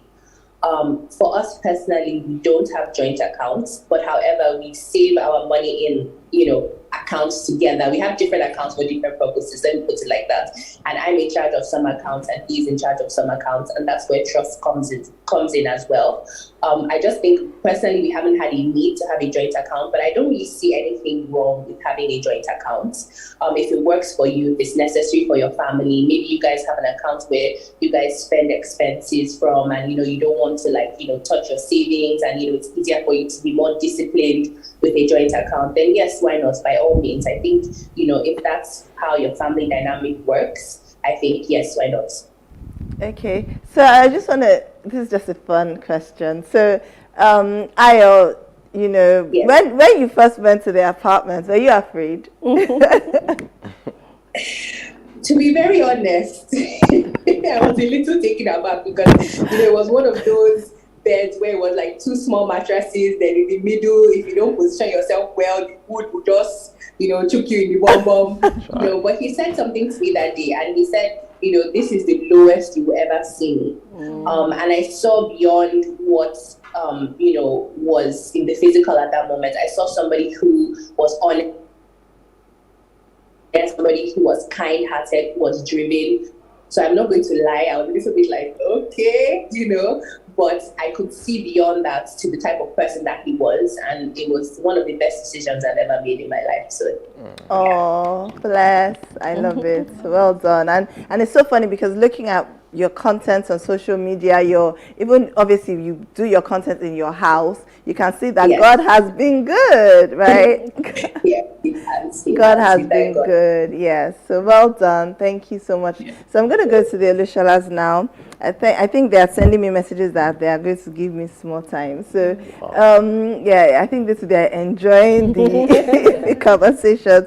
But so a lot of people now are going through same situation. Yes. So how can they weather the storm? I think Toyosi, right, said, as life coaches, one of the key things that we did through research and so practical tips. Yes, practical tips is one of the leading stuff that's leading to divorce, especially among Christian couples like never before. It's just exactly what she said. People, I think it was, or maybe it was Funto that said that we don't talk about finances when we're about to get married, and it's transparency. So why is that? Is it fear? No, it's the belief system. I think Gaze was able to point on that. We grew up in an environment and we don't pay attention. I think that's what coaching does, and that's why we try to as much as balance in our coaching company the blend between scriptures and science. We are not too far apart from one because God is one, is in science, and of course, So the truth is, a lot of people don't face reality because we grew up in a wrong belief system about marriage. And that's what Grace has been able to say. Grace came from a belief system that is okay for my mom to drop money because my dad is not threatened. But you grew up in an environment whereby your dad was the king, the lion of the Odogu of the house. Nobody knows anything. I can't remember my dad, how? We never, like my son will come now and touch my husband's bed and touch his head. I can't even imagine seeing my dad. I didn't even see my dad. How much I want to even touch his bed. So the belief system, the environment, the things that have formed our mind system about marriage is faulty. So when you say people hide their stuff, they grew up in an environment where maybe they grew up with a single mother, or they grew up in an environment where the mother was not, your father, don't tell him that I did anything, or that kind of thing. And there's nobody that's corrected that, irrespective of their belief, whether they are Christian, Muslim. The truth is that belief system, whether they are conscious of it or not, is ruling their lives. So the truth of it is that how do we, transparency, thank you so much. They said that openness. One thing my husband calls me these days, as things begin to progress and things get better in our finances, he always says, Mrs. Spending, you love life to spend money. I really love to enjoy my life. So when we make, because we work together, we are open with the finances. I'm more like the face of the business, but my husband is the silent strategist and talks about it. But the truth of it is that my husband is very meticulous. So he can give you his ATM card and say, go do this. Like yesterday, I needed to buy something, and I was like, oh, can you offer? It was like, of course, and give me the money. And the truth of it is transparency. Like you said, we are not two people that come. We have sellotape to one person. So you have to open up. In our own family, for example, we have a joint account based on the fact that we work together. And so as they pay us, so the debit already goes to our joint accounts to save and invest for the children and our legacy. But the truth of the matter is, it doesn't work for some people. But I have access. If I like, go and use all your money to eat Burger King, and that's your business. It's your portion. You can do whatever you have. But there's a portion of our money that must be set apart for investment so that we are safe. There are no shocks. Because we've been there. There are shocks that have happened to us. So we know you don't need anybody to tell us. So for me, practical tips, be open. Now, that's the The Bible even says, if the foundations be destroyed in your marriage, what can you do? So you have to go back to the foundations to rebuild. This is it. Even if you are only 1 billion, sit down with your husband and say, see, I am owing money. I'm in basic right now. So we need to stop all this wig that you are buying. Hold it first. And I love, and one thing I want to even commend both of you is, Ms. Olushola, a lot of men will not feel comfortable coming to tell their wives. The wives will never know. Some will just, but you felt you must have had an intimate relationship that you thought you could be open with her and say, babe, things are tough, you know? Yeah, and basically because I understand the proper definition of an alpha male. When people talk about an alpha male, it's somebody that is not vulnerable. But I studied the Bible a lot. And I noticed from the Bible that David was an alpha male. And an alpha male, from the lenses of Scripture, is somebody who is vulnerable before God. Nothing to hide. You know why? Vulnerability is not a weakness. It's a strength. It's a strength. And I learned that very, very early in my life.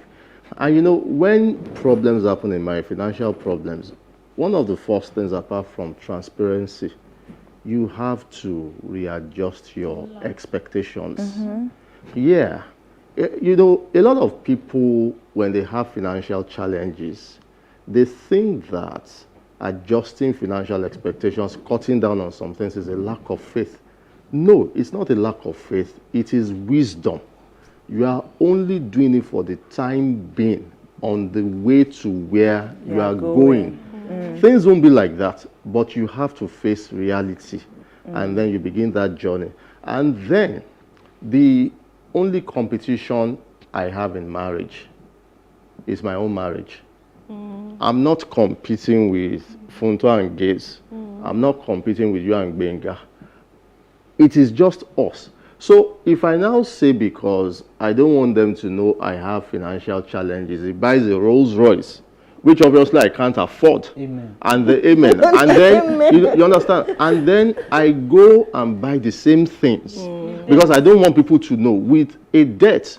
So what will eventually happen is that when we need to feed, cut part of the tire, let's cook that one for dinner and eat it. You understand? So we must realize that we are not competing with people. We are not living a social media marriage. We are only living our own marriage on the way to where we are going. So she wanted to buy something yesterday. Chanel. It was quite expensive. And she just told me. We were together and I just gave her my card. Was it a Rolls Royce? No, it wasn't a Rolls Royce. Not yet. But it took me down memory lane. That number one, if it was before, she would not even have that idea of buying that thing. Or it will become a prayer point. That shows how far we've come from where we are now, on the way to where we are going. And number four, the Lord is my source. I have everything I need. My coaching practice, my pastoring is not my source. Yes, sir. God is my source. My salary, my income is not my source. God is my source. And once you come to that reality, you enter rest. Yes, sir. I'm not bothered about anything. We don't do adverts, but the jobs keep coming. You know why? Because God is the source. Let me just say one more thing. The birds of the air, they do not, they don't have bands. They don't have savings accounts. Yet, they are fed. If you know how to speak the languages of birds, if you go and find out, they've been fed today. Who fed them? He did. So if he can prioritize birds that are worth nothing, that he didn't shed his blood for, how much for us? So that's what has brought us into a place of rest. But you should still be invested. Because there's wisdom in those. So we need to always balance that, because majority of the clients that we have are Christians that have refused to leave their old belief system. They are stuck in what somebody said, a voice they heard that was wrong. And that's what Gaze Baba pointed out. I was very good to point out that.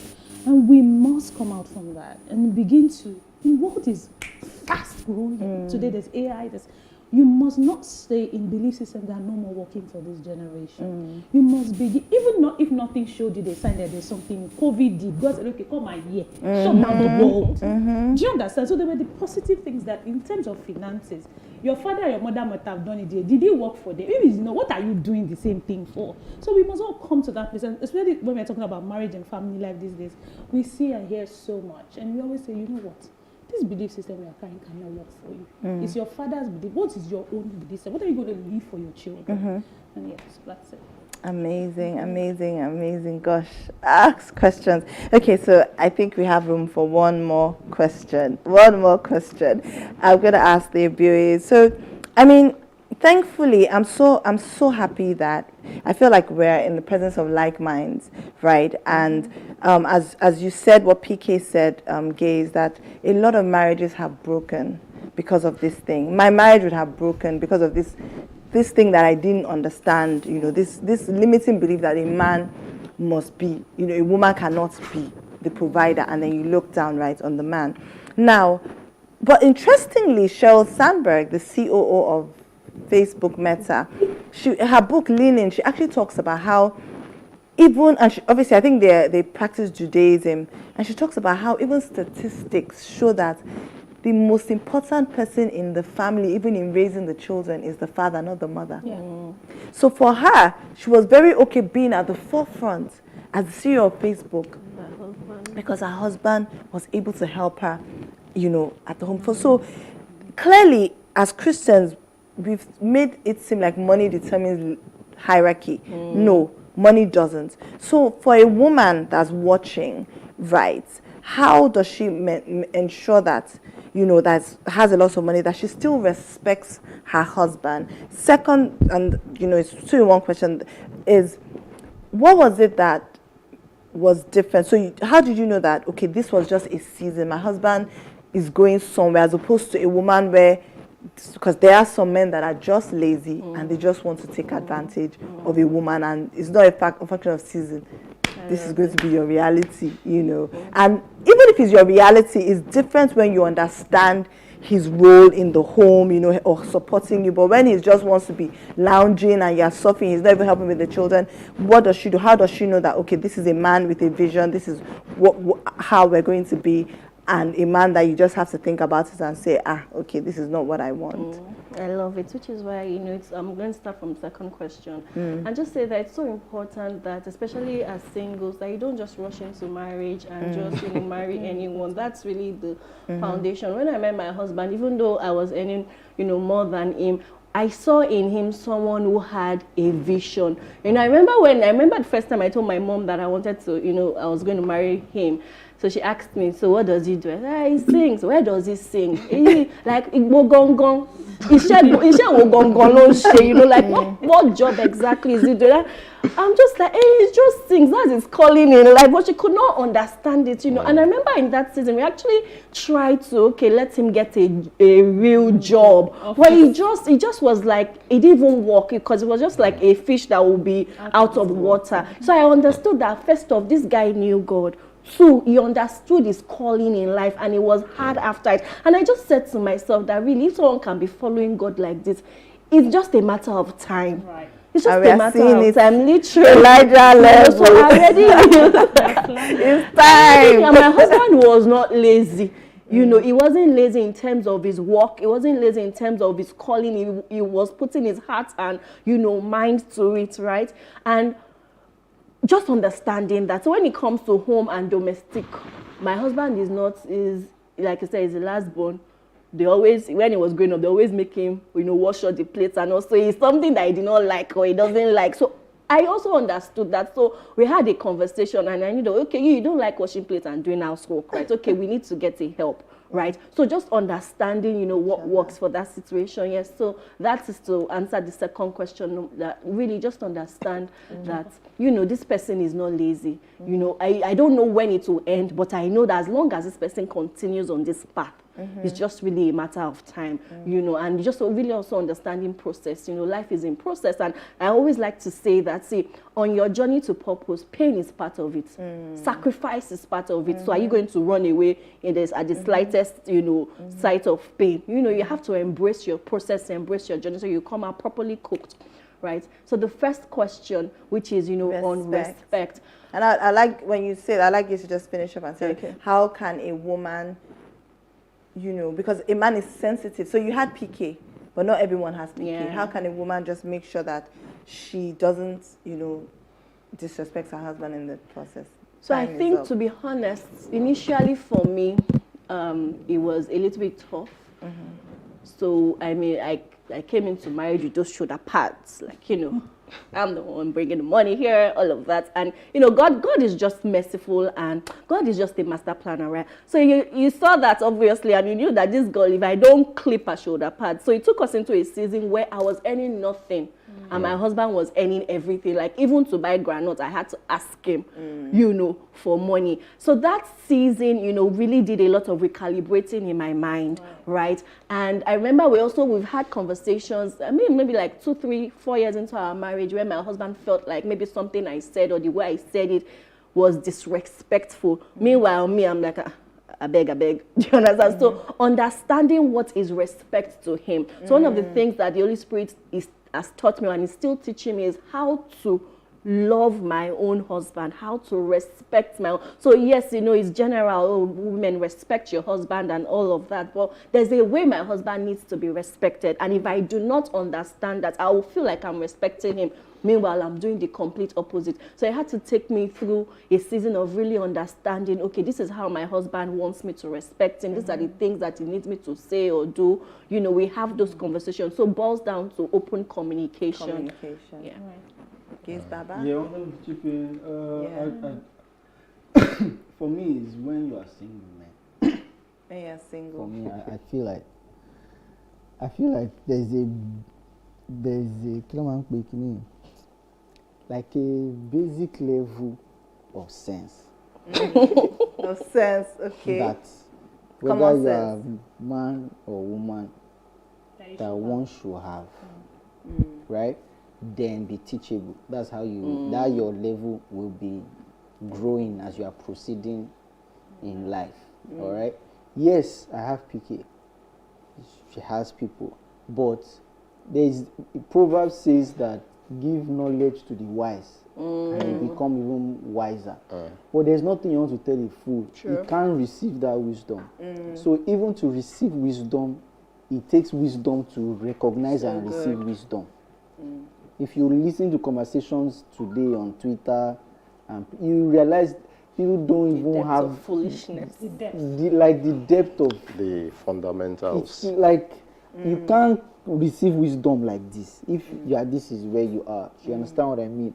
So that's it for me. My teachable, right? We have grown, both of us. We are not where we were when we started. We had some level of wisdom when we started, but we have grown over the years. Right. So how would a woman, like, when you're single, like when you're deciding who you are marrying, you see what Ayo said about Toyosi? It takes someone with understanding to recognize beyond the surface and see that this person will guide me. This person will steward my life well. If you understand what I mean.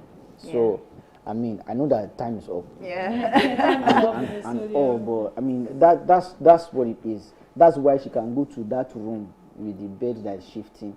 But when you hear what is coming out from the mouth of a person, you know what's going on in the heart. And then that tells you that's why she too will say, it's a matter of time. It's a matter of time. It's not only that it's following God. You have heard what's coming out from this person's mouth as well. Any man make it. Yeah, we are seeing the Elijah levels. Thank you all so much.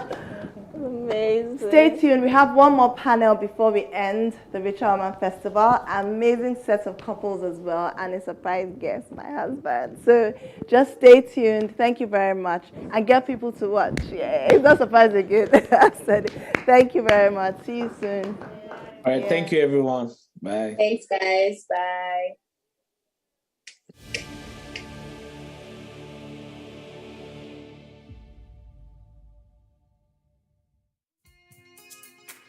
You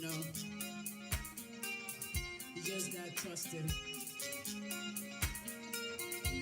Yea, though I walk through the valley of the shadow of death, I'll fear no evil. So we tell him, it looks like you lost another one. 'Cause I chose, yeah. I chose ya. I boast in the Lord, I boast in the Lord, shepherd of my soul. Smooth sailing, I go my soul, reckless, reckless. I boast in the Lord, I boast in the Lord, shepherd of my soul. Smooth sailing, I go my soul, reckless, reckless. Was lost, now found, vibrity or match, such a great catch and snatched.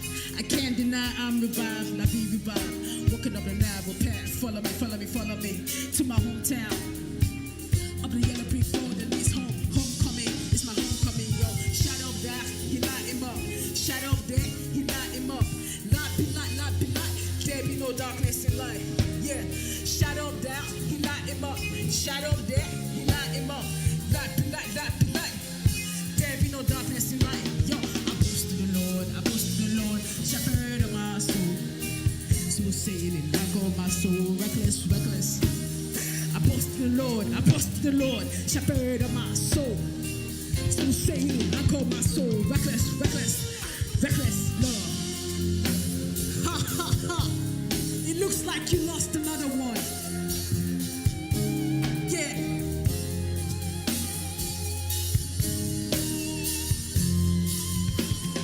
Reckless, reckless. I boast to the Lord, I boast to the Lord, shepherd of my soul. Smooth sailing, I call my soul, reckless, reckless. I boast to the Lord, I boast to the Lord, shepherd of my soul. Smooth sailing, I call my soul, reckless, reckless. I boast to the Lord, I boast to the Lord, shepherd of my soul. Smooth sailing, I call my soul. I boast to the Lord, I boast to the Lord, shepherd of my soul. Smooth sailing, I call my soul, reckless, reckless. Reckless, reckless. Reckless, reckless. Ah. Reckless, reckless. Reckless, reckless. Reckless love. They shown up to catalyst.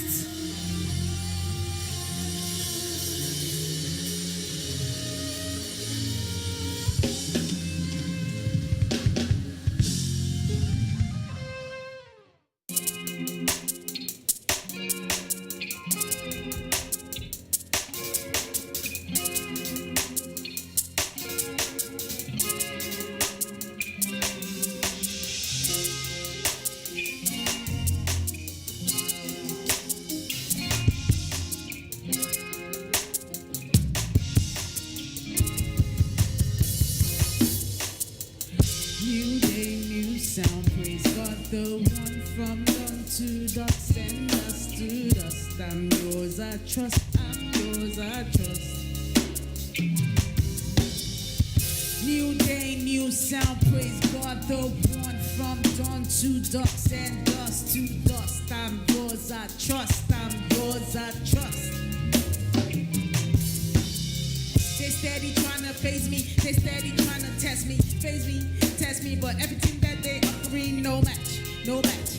Everything of mine is yours, the source, no separating those who know the source. In this celebration, no isolation, Hurricane Nation, rhyme with the nation, more like Kingdom Nation, and bind your tribe, I in you, you in I, you and I, take breath within your hands, safer in your heart, cleansed by your to fly like a dove, high up in the sky, that's facts, gotta be light in dark places,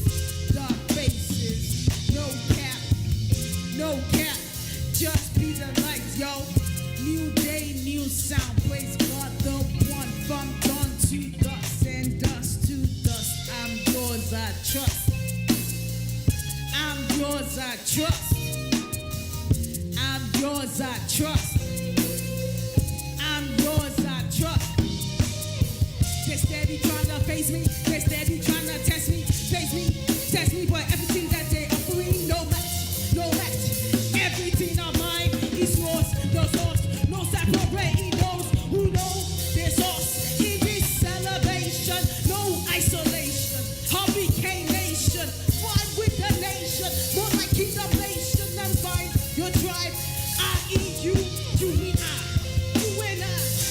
Gratitude in your hands, safer in your heart. Clasped by your so fly like a dove, high up in the sky. Gotta be light in dark places, dark faces. No cap, no cap. Just be the light, y'all. New day, new sound. Praise God, the one from dawn to dusk and dusk to. I'm yours, I trust. I'm yours, I'm yours, I trust. I'm yours, I trust. I'm yours, I. Stay steady, stay steady, stay steady. I'm yours, I. Stay steady, stay steady, stay steady. I'm yours, I. Stay steady, steady, stay steady, steady. Kinda face me. Do you know me? I'm yours, I trust. I'm yours, I trust. I'm yours, I trust. I'm yours, I trust.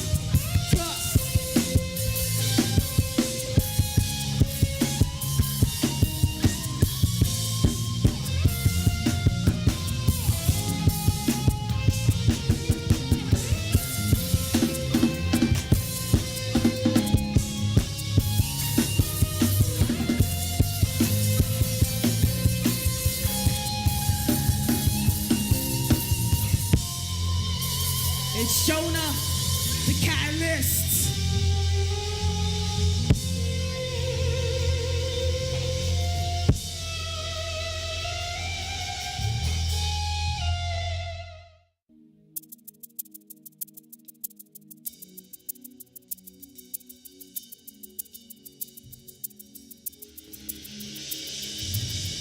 Friends playing outside, 10-10. Femi not 12, Temi not 10. But when Femi's hungry, Temi go cook. For Femi, Temi sad, Temi go wash plates, sweep house, feed goats, feed dog, dish food. Women how to be a housewife. She know even know another way. She know even get a chance to play. Said yes at the altar, couple keys come after. Huh, yeah. So she hoping for a better way. Steady praying for a brighter day. Oh, so she contains, conceal, contour the pain, the rains on animosities. If he or she, and she or he, if there could be no animosities, yeah.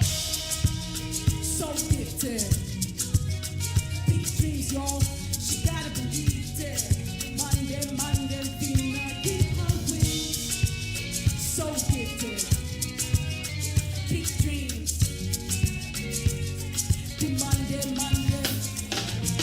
Waking up a time where the media is only a reflection of what you see when you look in the mirror. Culture preserving the determined, the mindsets got mannequins. Pushing her down, you pushing you too. Hurting her now, you're hurting me too. The economy too. Man, bring her own chair to the table. Man, hold her head high, keep it stable. A lot of people don't tell her no. Give her wings, watch her fly. Go. You know what you say, she the trial. You know what you say, she said. So she contains, conceal, contour the pains, the rains on. If he for she, and she for he, there can be no animosities, yeah.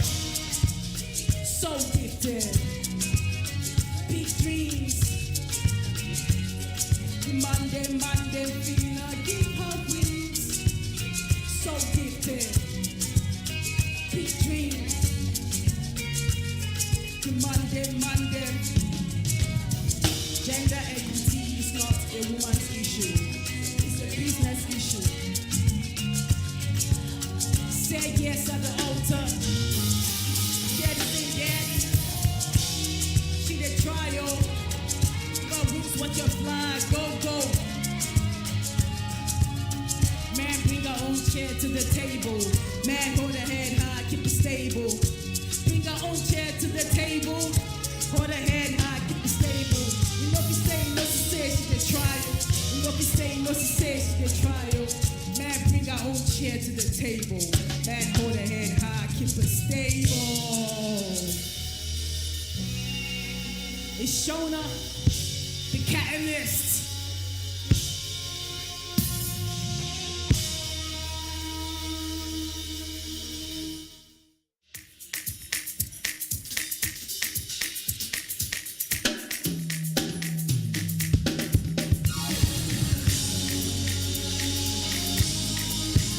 Shona, the catalyst. We're gonna end some cycles today. Are you ready? Are we ready? She gets in sense. She no relent. She sabi wetin she want for herself. She no relent. We gonna end the cycle. We gonna end the cycle. We gonna end the cycle. She be bright girl and she know. We gonna end the cycle. We gonna end the cycle. We gonna end the cycle. She be bright girl and she know.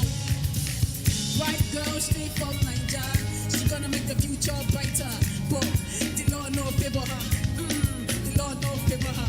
Working woman no get legal protection. But she keep moving. Don't be your host. So. Gas no with the Friday dodo. You can hear reform before. And we can push reform before. It's illegal for her to work overnight. But she working overnight though. No, you big woman. This one don't fit you. Fix the law, fix the economy. Yeah, let's get it, let's go. She no relent. She sabi wetin she want for herself. She no relent. We gon' end the cycle. We gon' end the cycle. We gon' end the cycle. She be bright girl and she know. We gon' end the cycle. We gon' end the cycle. We gon' end the cycle. She be bright girl and she know. She take her life in her own hands.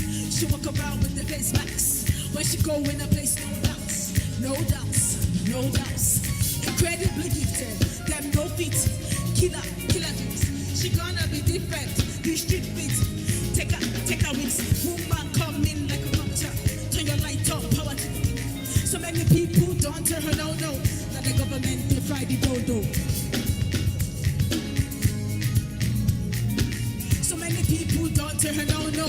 That the government they fry the dodo. We gon' end the cycle. We gon' end the cycle. She be bright girl and she know. We gon' end the cycle. End the cycle. We gon' end the cycle. She be bright girl and she know. We gon' end the cycle. We gon' end the cycle. We gon' end the cycle. She be bright girl and she know. We gon' end the cycle. We gon' end the cycle. She end the cycle. She be bright girl and she know. Yeah.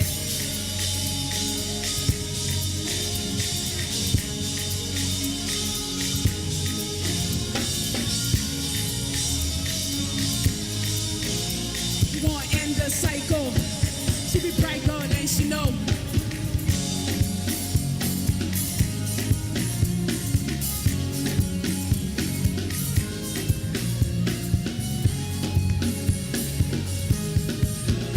We gon' end the cycle. She be bright girl and she know.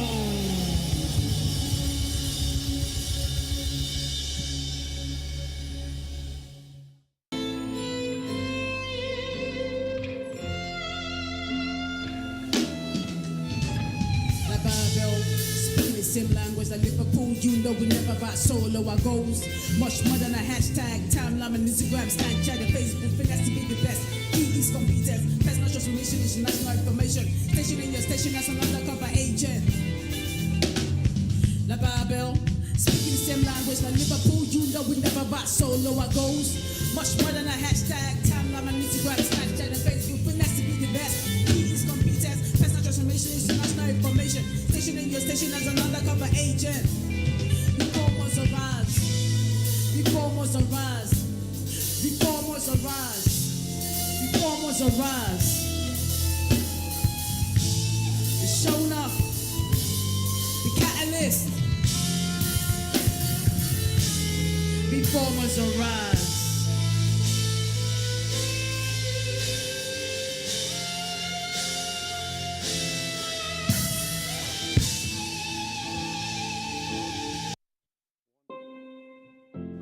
Would you like to connect with like-minded women with similar goals and experiences that enables authentic, friendships which would give you the support, encouragement, motivation, and inspiration you need on your journey to wealth?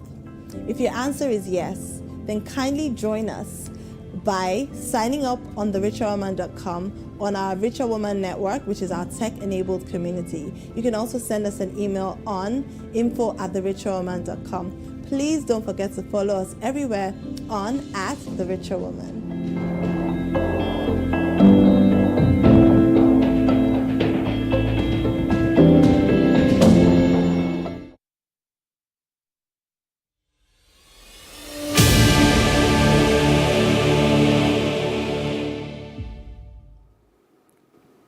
Welcome back. I'm sure you haven't gotten over the last panel session. It was phenomenal.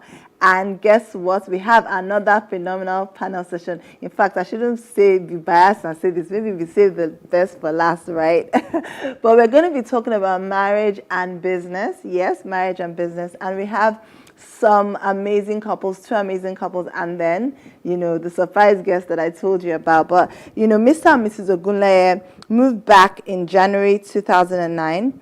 And in May 2009, they opened the doors of their first restaurant, the Ice Cream Factory in Victoria Island. I'm sure you all know Ice Cream Factory.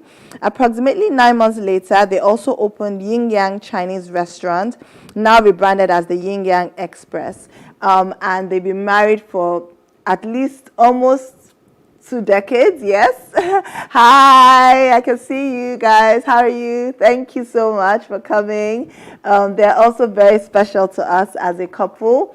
And also, we have the Baloguns as well. Goke and Abimbola returned to Nigeria in 2008 after a brief stay in South Africa. They were inspired to change the narrative around access to fresh, nutritious food and revolutionize Nigeria's fresh produce retailing sector. I'm sure you've all heard of So Fresh. Hi, Abimbola and Goke.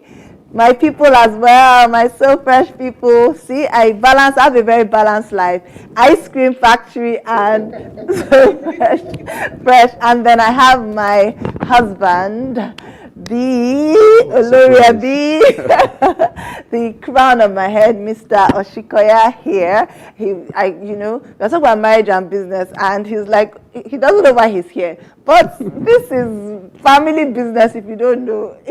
In all my documents, all my, all my legal documents, and I always add you as director, so you are part of the family business. So. But yes, thank you all so much for joining. Thank you. So why did we think it was important to have this panel? There are lots of family-owned businesses where both husbands and wives work together in the same business. This can be both rewarding and can also add pressure in a marriage if not navigated properly. We hope this panel will provide inspiration, knowledge, and encouragement for couples in business. So I'm going to start with Mr. and Mrs. Ogunleye. So congratulations on the recent landmark birthday celebration. So I'm going to just try and make it a bit soft, a little bit. Can you share one favorite thing you like about each other or one annoying thing? So you can pick which one. Okay, so it's one or the other. I'll let Shade go first. Okay. I think for me, I'm pretty sure it's his the way he's just so secure in himself. And I think the fact that he's so secure in himself enables him to just let me fly and let me run. He's saying one thing is quite a challenge. So maybe I'll just drop in a few more about him. Also, it's just the way he's just an amazing father, and he's just so hands-on when it comes to family, raising the children. It's not the kind of how you have it, maybe traditional mindset of, okay, man is meant to do this and a woman is meant to do this, but he just steps in and is very, very hands-on. And I just love the way he loves me. So I think that's those are, since you said one, I've done 3. So you're making us all blush in the studio. It's allowed. Mr. Ogunleye. I don't know. So for me, Shade, I guess similar things. So many things, so many parts of Shade that I just love and admire. But I think most importantly, it's a love for God. It's almost contagious. So you're with Shade, no matter where the conversation is going, no matter what the conversation is, it still has to come back and it's centered around her faith, her love for God. Whether it's someone, she's giving of herself. A lot of times I see that, where she's, and that's how, from right from when we got married, whether she's counseling someone or she's just putting in some effort in something else, even at work. It's not just, when I'm just like, okay, it's bottom line and what are we thinking about? She still has to bring back the whole, what is your purpose? And, it's still beyond just work. So, yeah, so her love for God, her faith, her, if I could chip in one other thing, her resilience. So if there's anything that we're chasing after, anything we're trying to build or we're planning, Shade literally won't stop until we're done. Sometimes I will have to say, okay, can we just leave it, put it to one side and continue tomorrow? We don't have to finish a 1-week project in 24 hours, or we don't have to finish a 1-week plan in 24 hours or a few hours. So she sets really high standards and really tough goals, and then she always has to go for that. Yeah, so her resilience and her love for God. Thank you. I love it. I love it. So, Mr. and Mrs. Balogun, they've set the bar very high. Can you also share one favorite thing about each other? Or if you want to go on the annoying thing part, feel free to mix it up a bit. Hi, Omilala. Congratulations and thanks for having us. Thank you. Okay. It's also very tough, but let me just try. I love the way he treats me like a new bride. Every day is just like we just got married. So he's totally, absolutely in love, and he puts me first, and that's such a sweet, thing to experience. Particularly, let's just say, for instance, that maybe he got out of bed earlier than me. He will just be tiptoeing like, I want this person to wake up. He will go to the bathroom. Sometimes I will open my eyes and I will be watching how he doesn't even want a pin to drop. Let this woman not wake up. Let me keep my baby happy. Yeah, so that's I love about him. Oh, Mr. Balogun, she has said this is taking it higher. Yeah, thanks for having us. Let me start with that. Bimbo, one thing I love, really about her is she's almost like a big, check in our marriage, especially when it comes to business. We're talking about business and marriage, so she's very family oriented, and when you're running a business, there's just a tendency for you to overshadow everything that's happening. But she's been that powerful voice of reason that always bring us back to why we are together in the first instance. The family, the kids, the children. So I really love the fact that family remains number one. And, because of that, we are always able to, stay on that track. I want to go on the other side as well. I love it. I hope I'll be safe after this. You're on your own. But I'm going there because of something that I think it's important. So when we newly got married, something that used to frustrate me was that my wife moved very, very fast. When it comes to decision making and action, and I'm the opposite. So I'm like, why can't we slow down? Why can't we think this through?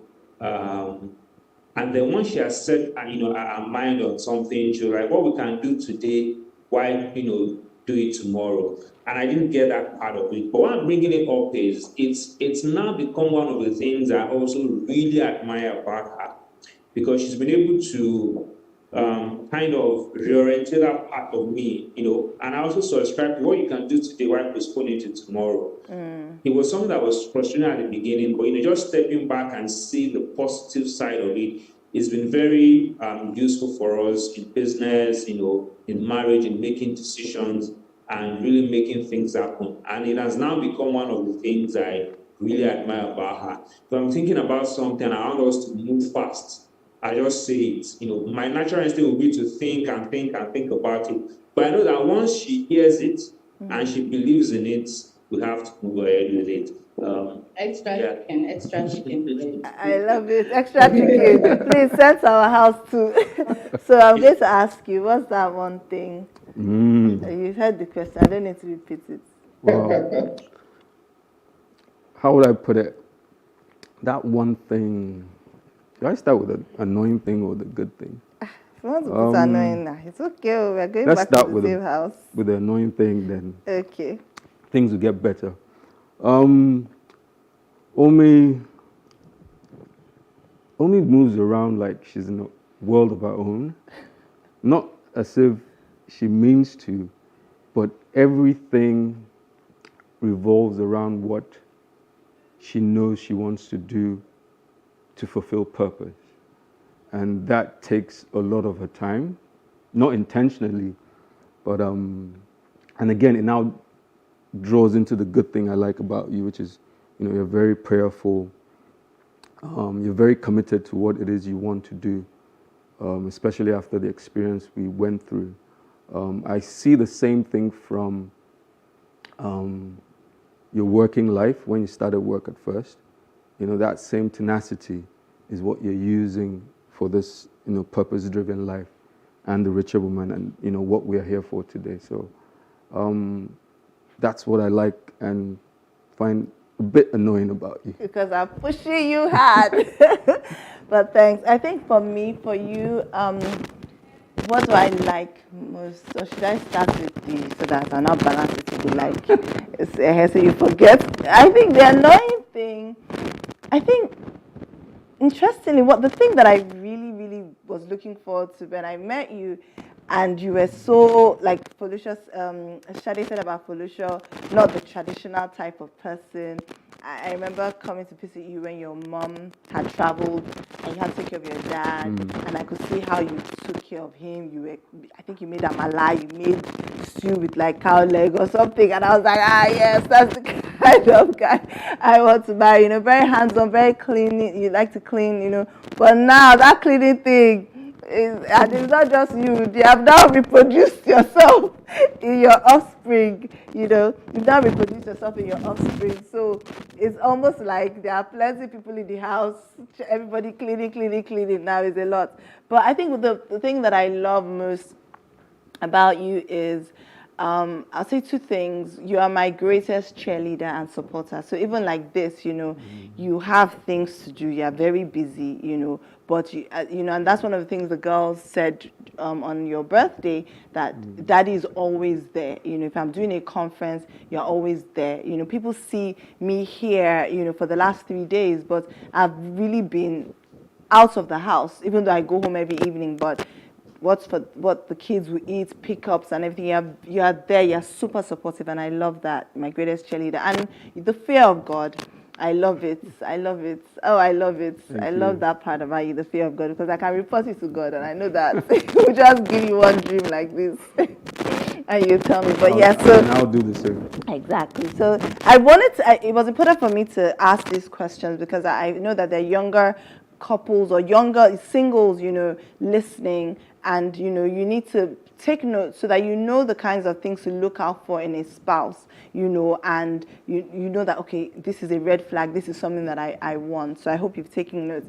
So I'm going to go back to the Ogunleyes. Actually, I'll just ask the same question to both couples, and we can start with the Ogunleyes answering. Both of you, in this season where people are jackpying, that's probably one of the most trending words on social media. Leave it. The Ogunleyes moved back from the UK. The Balogos moved back from South Africa. It's very rare.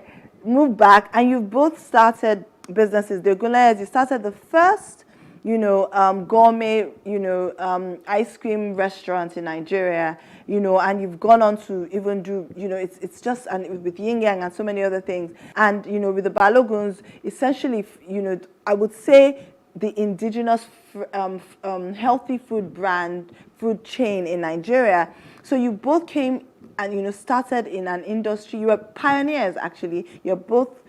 I mean, your businesses are pioneering businesses in the industry. Now there are couples watching now where they were both working in maybe one of the big four, or big tech companies, and they both lost their jobs because of the global economic difficulties. And they're just thinking, what can they do? What should they do? What are the prospects in the industry? So why did you have the courage to leave the secure societies that you were in to come to this risk, very risk plentiful, if there's anywhere like business environment? And for a couple who are thinking of what business to start, what are the prospects in the industry? If you can just do that in like 2 minutes so that we can go to but go ahead. Okay, so great. I mean, it's a fantastic question. It's something that, like you rightly said, it's something that's going through a lot of people's minds. It's a very tough period right now in the economy. But then I think, first of all, it's we're in a Christian for now. So I think, first of all, you've heard from God, you've prayed to God about what to do. So whatever industry it is you're going into. And then I think but most importantly, I would be saying, after you've done all of that, is that you're facing it, from my own perspective, Klaus, to give any advice, is that you're facing it like a business. So you've gone through what is the plan, what are the processes that you're putting in place. That's the first thing I would be advising. Make sure your processes are all in place before you even start. What are you planning to build? What culture are you trying to set up in the business? And right from the get-go, you're setting out your culture, your processes, all of those things I've been putting. I don't know if you have anything else to add. Yes. What I would like to say is that, every season is different. So the period where we moved back home, we have to appreciate the fact that it was very different time. Things were different. Nigeria was different then. So if we're bringing it in context of now, it's good to admit that things are much tougher now. The conditions that existed then, even though Nigeria was hard, we're not the same thing. It's not the same sort of environment that they're coming into now. So why it's so very important that you don't use somebody's yardstick to measure yours and say, these people are doing this, let me go and do this. It's everybody's path is different. So getting a clear direction from God. Now, it may not be something like, God is whispering and he had a dream and God said, do this and do that, it's just in different ways. People know how God speaks to them. Maybe there's an impression that God lives in your heart that this is what we need to do. But even after God gives you that direction, there's still your own work in it. So there's a proper plan, there's proper research, there's proper, there are things that one needs to do if you are venturing into a certain business or certain, there's an idea. You need to do your homework, make sure you checked out your numbers, viability, what are the risks, just as you would do. The fact that God says, do this, doesn't mean that you just sit down and everything drops like on a platter for one. You need to still make sure that you do your own work and then just trust God. Thank you so much. Yes, so do your due diligence. Yes, definitely. Thank you. Mr. and Mrs. Balogun. Right. So I'd just like to add to that. I think I would like to start off from where Shade stopped to say that for us, we were gone for a specific period of time, and we're always going to return. I was working, so I was out on a posting for about 3 years, and in that period, we found what we thought was exciting, and something that we were both passionate about. That we thought this would be great to bring back to Nigeria when we return. So I want to say that in starting a business, any business, and especially if you're going to go in it together as a couple, it's important that there is about the same level of passion and commitment to whatever you want to go into. Because I've also found situations where people have come to me, maybe the wife or the husband, I'm trying to do this business, but my husband is not supporting me. And I see like a tendency for, especially women, when they want to start a business, they want their husbands to be in it. I think that it's important that if the both of you are going to be together in it, then there must be a level of passion and commitment to that dream. Because if you don't have that, then someone along the line, gets bored or gets tired, then it could have a significant impact, because then one person feels all alone, one person feels stranded. So I think that needs to be, really, talked about and, agreed upon. The next thing is, especially as a couple, maybe you're married, you have kids, you really want to be careful about, when you decide to start, how you start. So for example, in our case, I was working, she was working. So we had that cushion of a salary, and we started small, testing out, trying out the idea, getting the market validation. We did not just put all our savings. And then when we thought, okay, this thing looked like it was starting to, work out, Bimbo resigned first. So I'm telling you what we did.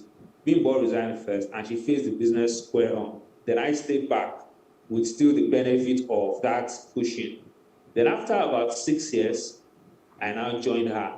So we had that benefit of cushion. We had some savings we had gathered over the years, and we could now focus fully on it. I think that's also something to think about, starting moderate and not putting everything, in the basket all at once. I think lastly, I would like to say that when you're running a business together with your spouse, it's so important that both of you are aligned on the reason for the business. And when I say the reason for the business, it looks obvious. Some people are in the business for let's create a long-term wealth or long-term what's it called? Gain. Legacy. Okay. Some people want to start business for immediate needs, like I can travel, I can afford what I want to. And for me, neither of those reasons are wrong or valid. But it's important that both agree on what's our philosophy about business, what's our philosophy around finances, around reinvestment and all of that, so that when business starts to make money or business starts to grow, you are both aligned on how to navigate those periods. Yes, I think it's everything that we've all shared. I just want to add that as a couple, it's so important to ask yourself, what do we want? What do we want? What do we want to build? And that will fuel your decisions. Whether, for instance, we had the opportunity of staying back in South Africa. I mean, in hindsight, maybe we should have stayed back. I don't know. Too late now. But given the knowledge and what we could see at the time, we took that decision to come home. So it's important to jointly make decisions and stand by yourself, support yourself through the seasons and the phases that would show up, while you execute and while things unfold. So that's just a bit I want to add. Thank you. Thank you. So when Mr. Balogun was talking initially and talking about it's important that both people are, have passion. And my husband was looking at me like I'm trying to drag him into it. Why were you looking at me like that? No, funny enough, what they were sharing touches me in the sense that we're talking about, couples in the business. And to be honest with you, I came here to support Umilola, like I always do. I feel I should. I remember what Gay said in the last session about two becoming one. It's not a union of division where there are two sides of a coin. It's more of a union of an organism working together, an entity. It's not a coin. We don't flip who's in control today. And I think that's what I get from what the Baloguns are saying, in the sense that for us, I think we're beginning to understand what it is I believe we're supposed to do. And it's difficult for me because it will take time to assimilate it. And I think you're ahead of me. and that's what they're saying. I hope we'll get to a point of understanding. Yeah. Because I was going to ask them who came up with the idea of So Fresh. Was it something you guys decided to do together initially, or was it one person started it off?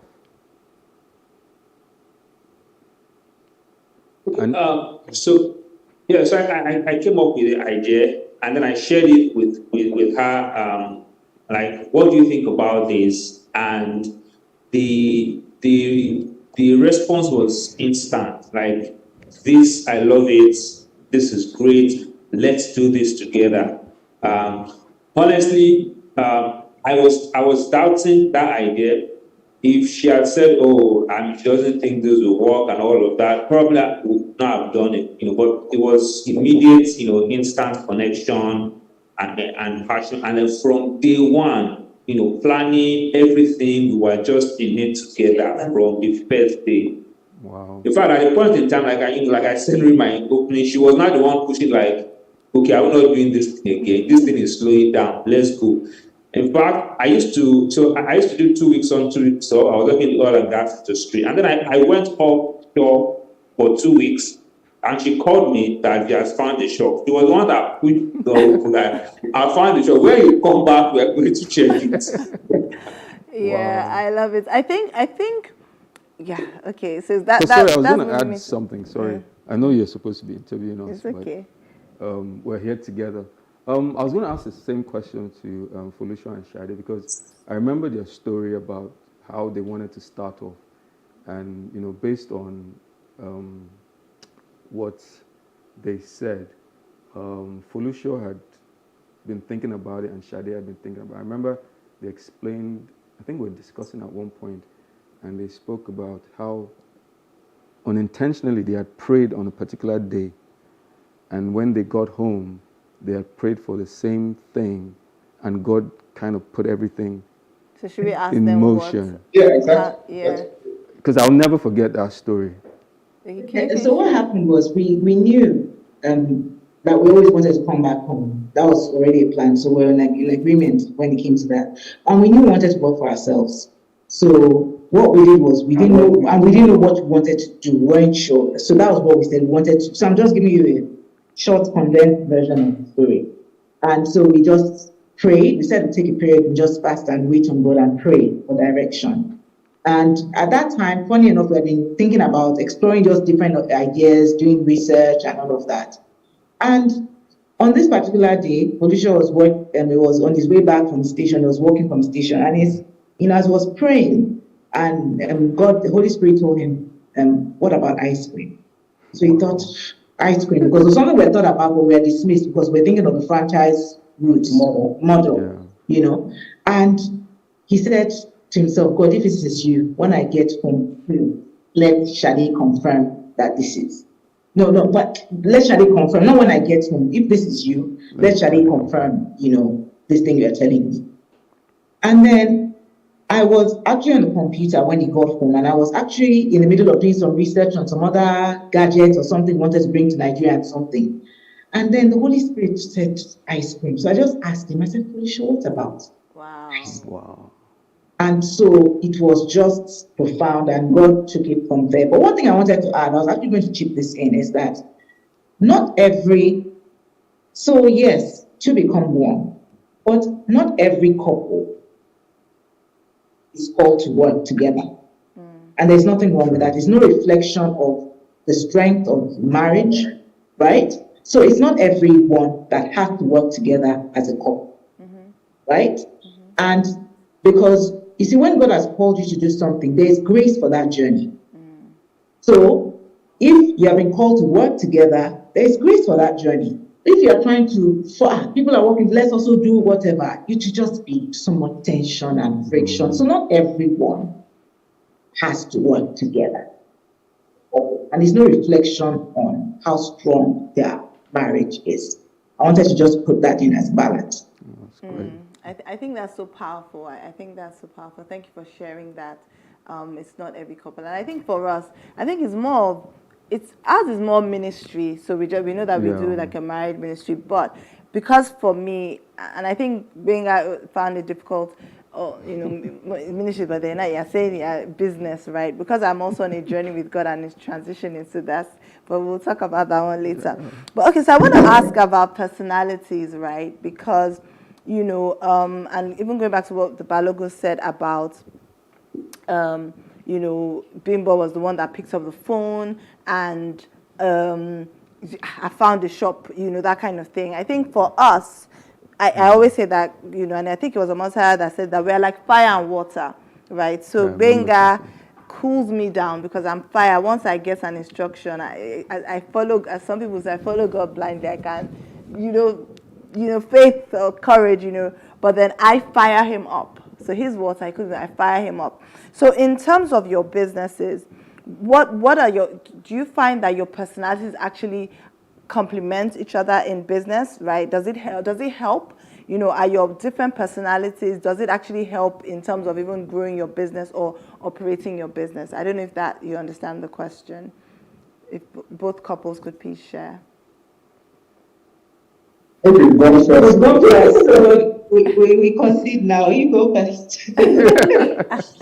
So I'll say yes. We complement each other, right? And that is, I think, the only reason why we would still be running business together after 10 years. So I used to be the fire. I don't know. Now I think I've cooled down. Maybe we switch roles depending on the situation. But the beauty is that we complement each other. And so when someone takes on a nature, the other person picks on the other one. And it sort of helps us deal with situations, reasonably as much as possible. So that's how I would respond to that. Yeah. So just to add to that, yes, we definitely complement each other, and it's been that's been a very a key success factor for us working together. But I just also like to put a balance that for me, what I found out is that those areas of differences could usually be source of conflict. So it's in being humble enough. Now I'm talking to the men, but I think we want to be real on this part. Is in being humble enough to understand and know each other's strengths, and know each other's weakness, and being able to accept that. So like I said, my wife, very, very direct, very spontaneous and action oriented. On the other side, I could be very, I may like to call it strategic, but sometimes very slow in, making decisions and, putting things together, because I'm trying to be over meticulous. That, like, how do you even put it in business school? Like, you analyze till death, analysis paralysis, exactly. So we're quite opposite in that.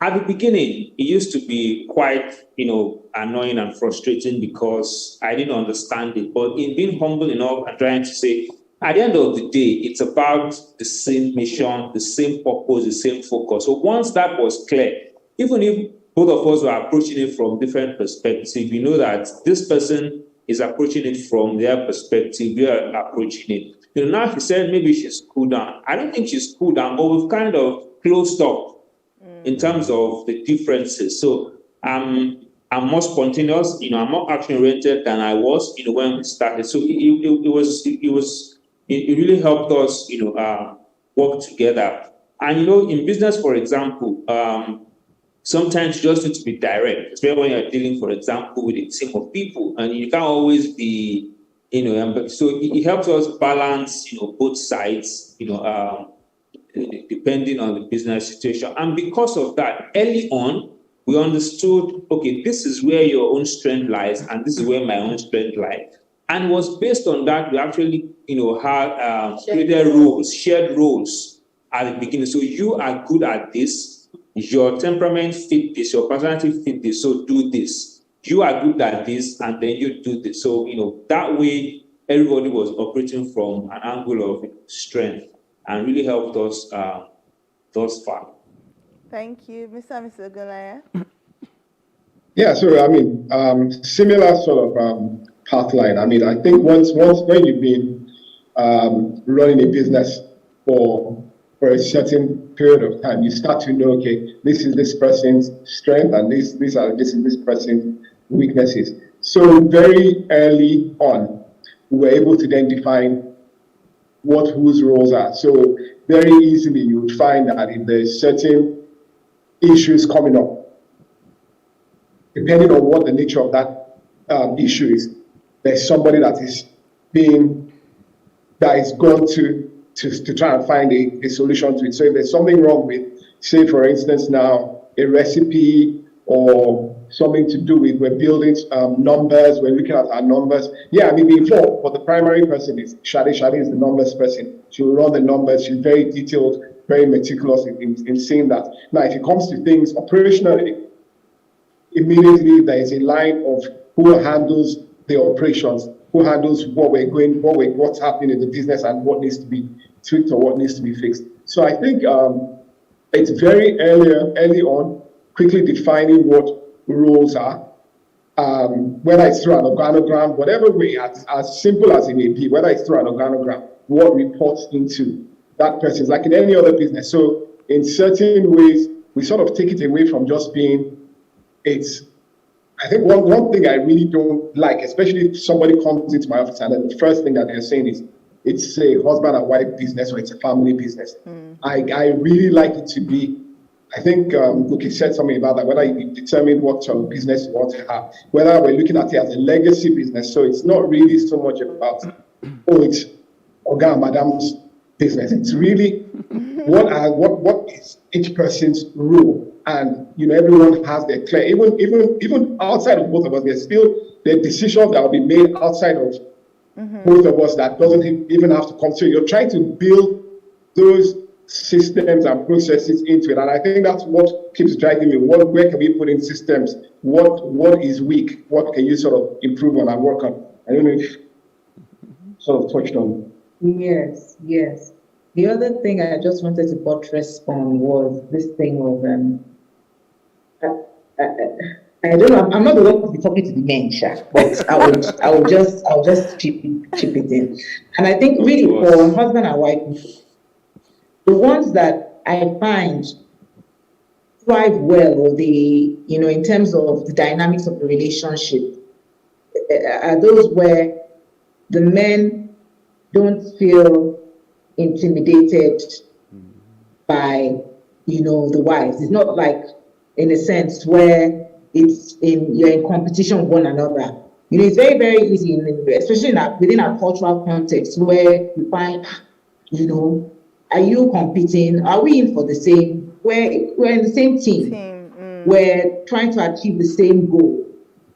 So it's not like we're working together. We're a team. So just being able to, like Ruki said, okay, my wife is strong here. This is not my strong area. I'm not going to try and start struggling with. Do you understand? Let's just do it. And I think one thing I want to also bring that really helps with us is that when we get to work, once we're at work, Felicia's ideology and it really helps is that we're partners.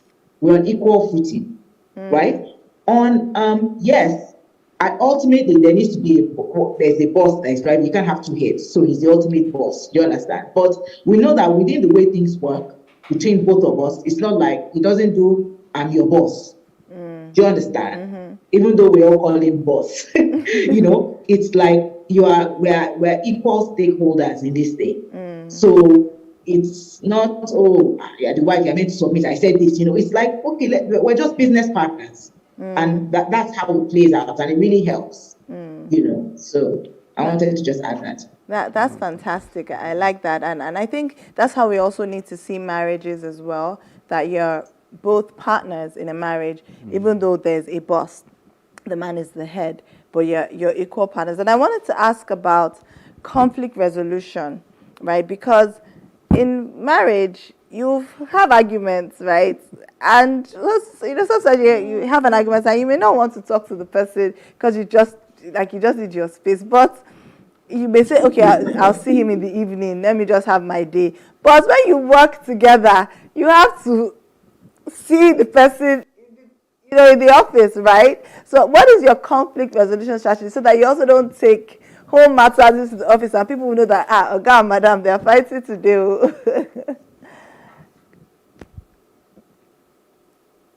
Yeah, for me, I don't bottle it up. I try to find the right way to speak up. I can't even, I don't know, it's such a weight on my heart to keep something you have done or you have said and I'm unable to talk about it. I can't do it. Before now, I'm not, right now, the way I am right now, I don't do it well before now. I can just burst out and just say, you did it this way. But during the times where we would then have one-on-one conversation around, this was what happened, this was my intention. After having such conversations, watching him, I am able to draw out the intent behind what happened. And for me, if I am able to establish the fact that he meant well, the approach or how he came across might just have been what hurts me, then it helps me in the way I communicate, the hurt or the grudge. Something still even happened recently. It's not even up to 2 weeks. In the office, he was addressing us as usual. Our MD, he was just talking and talking. And I felt like he rubbed off on my department. And I felt like if he had spoken to me about this thing, I would have addressed it with my team. But, it just went on and on. And as it was going on and on, it was just paining me in my belly. I'm like, God, we'll get some today. So, I was just quiet. I think he even said that I was angry when we closed, because we always, go to the office together in the same car. He noticed I was angry. He tried to buy me food. He didn't even know it was him I was angry about, But when we got home, I couldn't hold it, and I, told him about it. And then he was so sorry, but hurt as well. Like, no, we've come a long way. I shouldn't think that he would be discussing something that was under my purview. And and that was it. We were still happy. We still slept on the same bed, ate the same food. But the fact that I'm able to establish intent, it helps me deal with our conflicts better, personally. Thank you. Okay, so I'll just say that first and foremost, you cannot escape it. The marriage conflicts will enter the business conflicts will enter marriage. I don't know if the players have a different experience, because if something goes, maybe there's a communication in the house, and both of you have to work together, maybe on the same project in the office, you're going to have to meet. But I think somehow we just found a way to separate it. So if you get to the office, we work on it together. We don't allow that impact what's going on in the office. But then when we get back home, we try to address it as quickly as possible. We don't allow it to linger. And I'll just touch on again what Bimbo has said. So for us, it's about intent. We're always talking about why are we doing this together, what's the purpose. So we know that even when decisions or actions, especially within the business, looks like it contradicts what any of us like, we always understand that this is really about the purpose and the vision that we both agree on. So because of that, we can quickly get back and open up to say, this is what I don't like about it, this is what happened, and we're able to talk about it. I think it's just that simple fact that we are always talking, we are always communicating, always. So just always talking about it. And I want to say to purpose, this thing just crossed my mind now. One thing you should never do, is how will I put it? Like, so I'll just give an example. I'm not finding the right words. When you hear things from your staff, when you hear things from anybody, especially when it's about your wife, don't hold it. Just leave it there.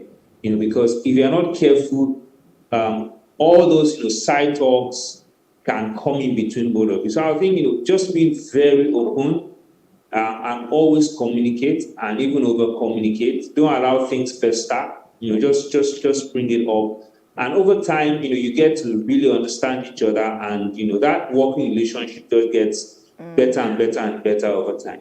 Thank you. Being humble enough to apologize when you are wrong, and being mindful enough not to repeat, whatever you guys have settled, about an issue. Thank you. I know the Ogunleyes may have to drop off shortly. They have a hard stop. So I'm just going to ask one final question to the Ogunleyes. So COVID hit and businesses, struggled. Everybody had, most other traditional couples that are not in business will probably have thought about, how to, navigate COVID together, how to, protect their marriages. We heard stories of in China how so many, the divorce rates went up after the lockdown. But in your situation, you both had to not only navigate that in marriage, but also it affected your business because you are a business where people used to come in to have ice cream, and, also food and everything. So how did you navigate that to make sure that you were able to come out of your business thrived and also your marriage thrived? And this question is very important because now, after COVID, we now have another global crisis, an economic crisis. And so businesses also are, people have to focus on how to thrive in businesses, but they also need to also protect their marriage. So if you can quickly just answer that before you go, if you don't mind. So so great. Like I said, great question. It's really the way I sort of looked at it, especially when COVID came in. COVID came in, business got hit. Everyone, it was a good thing because it was an inflection point. It's a time where people now had to really start to re-engineer their business, to meet whatever difficulty or challenges their business would have been faced with, or however peculiar it would have been for each individual business. But then I think what I'd always looked at in terms of business, and then if you're looking at it in terms of the long haul, you're not just looking at it in terms of what's happening today. The first thing was we're going to write this. I think that's the first thing we both sort of agreed on. We're going to write this out. So after COVID, even unfortunately during that COVID, then we also had the NSARS during that affected even a couple of our outlets as well that were shut down. But then, like I said, it got us into a place where you're then able to look at, okay, what strategies are you going to use to address these sort of things? Like you're saying, people are not coming in. So we now started going into, is it third parties we're going to now go to address some of the issues where people can't come in? So we had arrangements. We had Jumia, so we had people like Jumia, Bolt, to set up specific agreements with Jumia specifically to say, okay, this is what we're going to do, and this is how you're going to help us and work through this. So I think it was having a long-term plan and vision for the business. That first of all, we're going to ride through this. It's going to be a tough period, but then how do we just get through this? I think that was really it. What do you? And what I want to even add, I can't even take away from this is, you see, there's a peace and there's a strength that only could have come from God and our faith. So especially when the NSARS protest came up and it struck 2 of our stores in Circle Mall and were vandalized, it was a big, big blow for us, especially so you're already dealing with COVID, the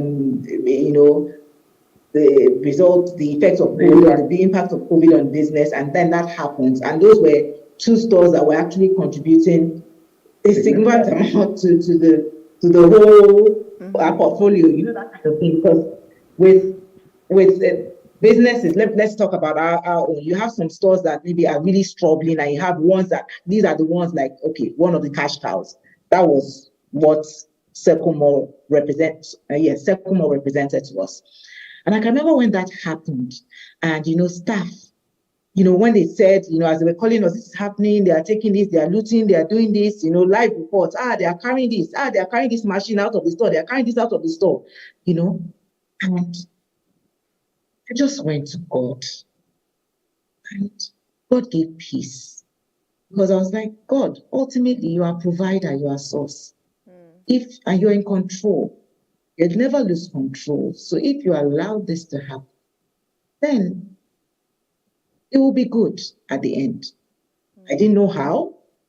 Even Felicia had, when we even prayed, we're like, it was such an amazing amount of peace. Because next time we had to go physically to the office, you could see staff looking at us, like expecting to see, and we're just fine. And we weren't acting, we weren't trying to be strong, like let's try and put up a bold face. It was actually God. And I was like, okay, so this is really what Christianity is about. That God gives peace in the midst of everything. And through it all, we're still here. Our relationship, as far as our relationship was, when you're talking about relationship and business, even during COVID, what has helped us with is that, COVID or no COVID, we're friends, right? And our lives are sort of, because we work together, we have been stuck with each other from time anyway, because we're going to the office together, we're coming back together, we sit in. So COVID was just, it was not too far from our reality anyway. Do you understand? Being stuck in the same house wasn't too far from our reality. But as far as business and everything, God just helped us.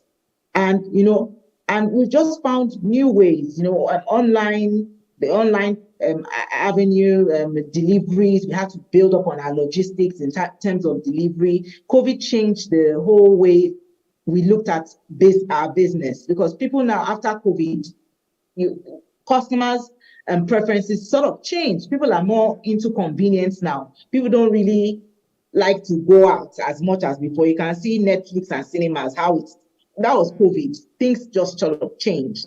So we had to sort of learn to adapt to the new way at that point of running business, and God just helped us. Circle Mall is now back open, so thank God. Yeah, we're still here. Thank you so much. Thank you. And I know you have to go, so thank you so much. We're actually almost out of time anyway, so I'll just ask the same last question to the Balogos. But thank you so much for joining. We really appreciate. We both love you guys so much. So love to the kids. We'll see you later. Thank you. Thank you. Thanks for having us. Good having you. Well done. Thank you. Bye. Thank you. Thank you. Bye. Thank you. So, Mr. and Mrs. Balogun, how was it for you? Same question, COVID, and we'll wrap up with that. So COVID 2020, that was one of the most difficult years in business, because thinking about the business, this is what two of us did. The stores were closed at a point in time, and this was what me and him embodied 100%. So, from my perspective, I was thinking about business, I was thinking about family and all of that. But like the Gloria said, we came together, and in terms of being able to mash out the team and find alternative means, that was one of the best periods of just really working together. We're always talking, strategizing, even though we could not leave home physically. God really just helped us with a lot of wisdom, and we're able to overcome that period. But it was quite a difficult time. And like the Glazers were saying, these are those in our reality anyway.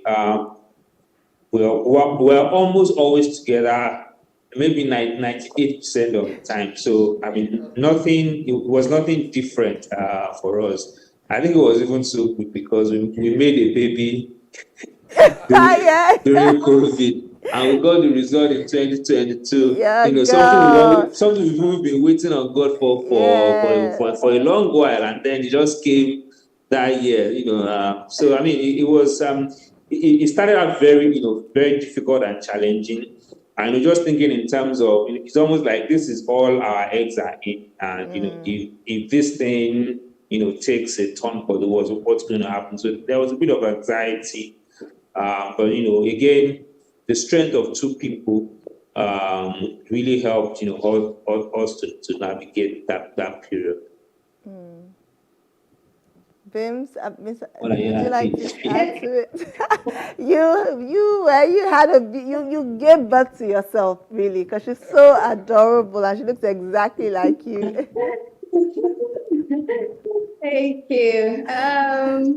Yeah, nothing much to add really to that question. It was such an unprecedented time, right, in the world, the whole world. I just like to add that, as couples, there will be difficult times, there will be sweet times, but the capacity to believe in your purpose, believe in God, believe in the fact that tomorrow is going to be all right. I love the peace and strength that Felicia referenced. It is so important to know God, to be well-grounded, because He's the one that will supply, the clarity, the help, the support we need to pull through those, tough times. Because, like the scripture says, the arm of flesh would fail because it is flesh. But when we are powered by the Spirit of God, we will do unimaginable things. Before COVID, I think sometime early on in the life of the business, I think there was something around economy, downturn as well. 2008. And so, so we came out of that. And COVID came as well, was even harder. We came out of that. So because two indeed are better than one. So it's in working together, collaborating together, believing together, and building together against all odds. We'll continue to pull us through. Thank you so much. I mean, I feel like a lot of the things, if you can do marriage together, you can most likely do business together. I think that I'm just saying I don't think so. No, but I just feel like that, how they say, is it transferable skills? I just feel like there are a lot of things that you can take on, and obviously your personalities as well. I just feel like I've learned so much from, both couples just sharing about the journey. And, it seems like it's actually a nice thing to work together, like going into the car, going to work together, coming back. That's a luxury some people don't, that's, there's so much that can happen in traffic time. It's a nice thing when the synergy works, right? If the synergy doesn't work, then obviously it's not a nice thing. Yeah. Both couples have spoken, and as they were speaking, what came to my mind, a recollection of what I had as a dream I had. I won't share the whole dream, but I think it speaks to what our purpose is as husband and wife, and also depicts what we're talking about. With marriage and the professional work being joined together, the only reason why it's moving is like when you're on a tandem bicycle, and two people ride it. And the only way you can get from point A to point B is if both of you ride in unison. And at the same time, when both of you are riding in unison, where you have issues or where there are obstacles, the person in front or the person at the back has to communicate. And communication is key. If you now explain to the person that, I'm a bit tired, I can't cycle anymore, let's take a break. But not, you don't communicate, you're just there folding your hands and the person in front is cycling, and you're not getting to where you're going fast enough. Because, marriage and life is a purpose, and there's a destination at the end. And the destination is, God wants us to come back home. And I think for a lot of marriages, that analogy of a tandem bicycle, we need to know that the person in front is not, though they're the head, they're not the ultimate controller. The person at the back can even power more. And when you work together, especially in a business, it helps, when you have that unison and that synergy. And sometimes you have to take a break. I think with the analogy with COVID and the economic downturns or whatever it is, those are obstacles God would allow you to go through.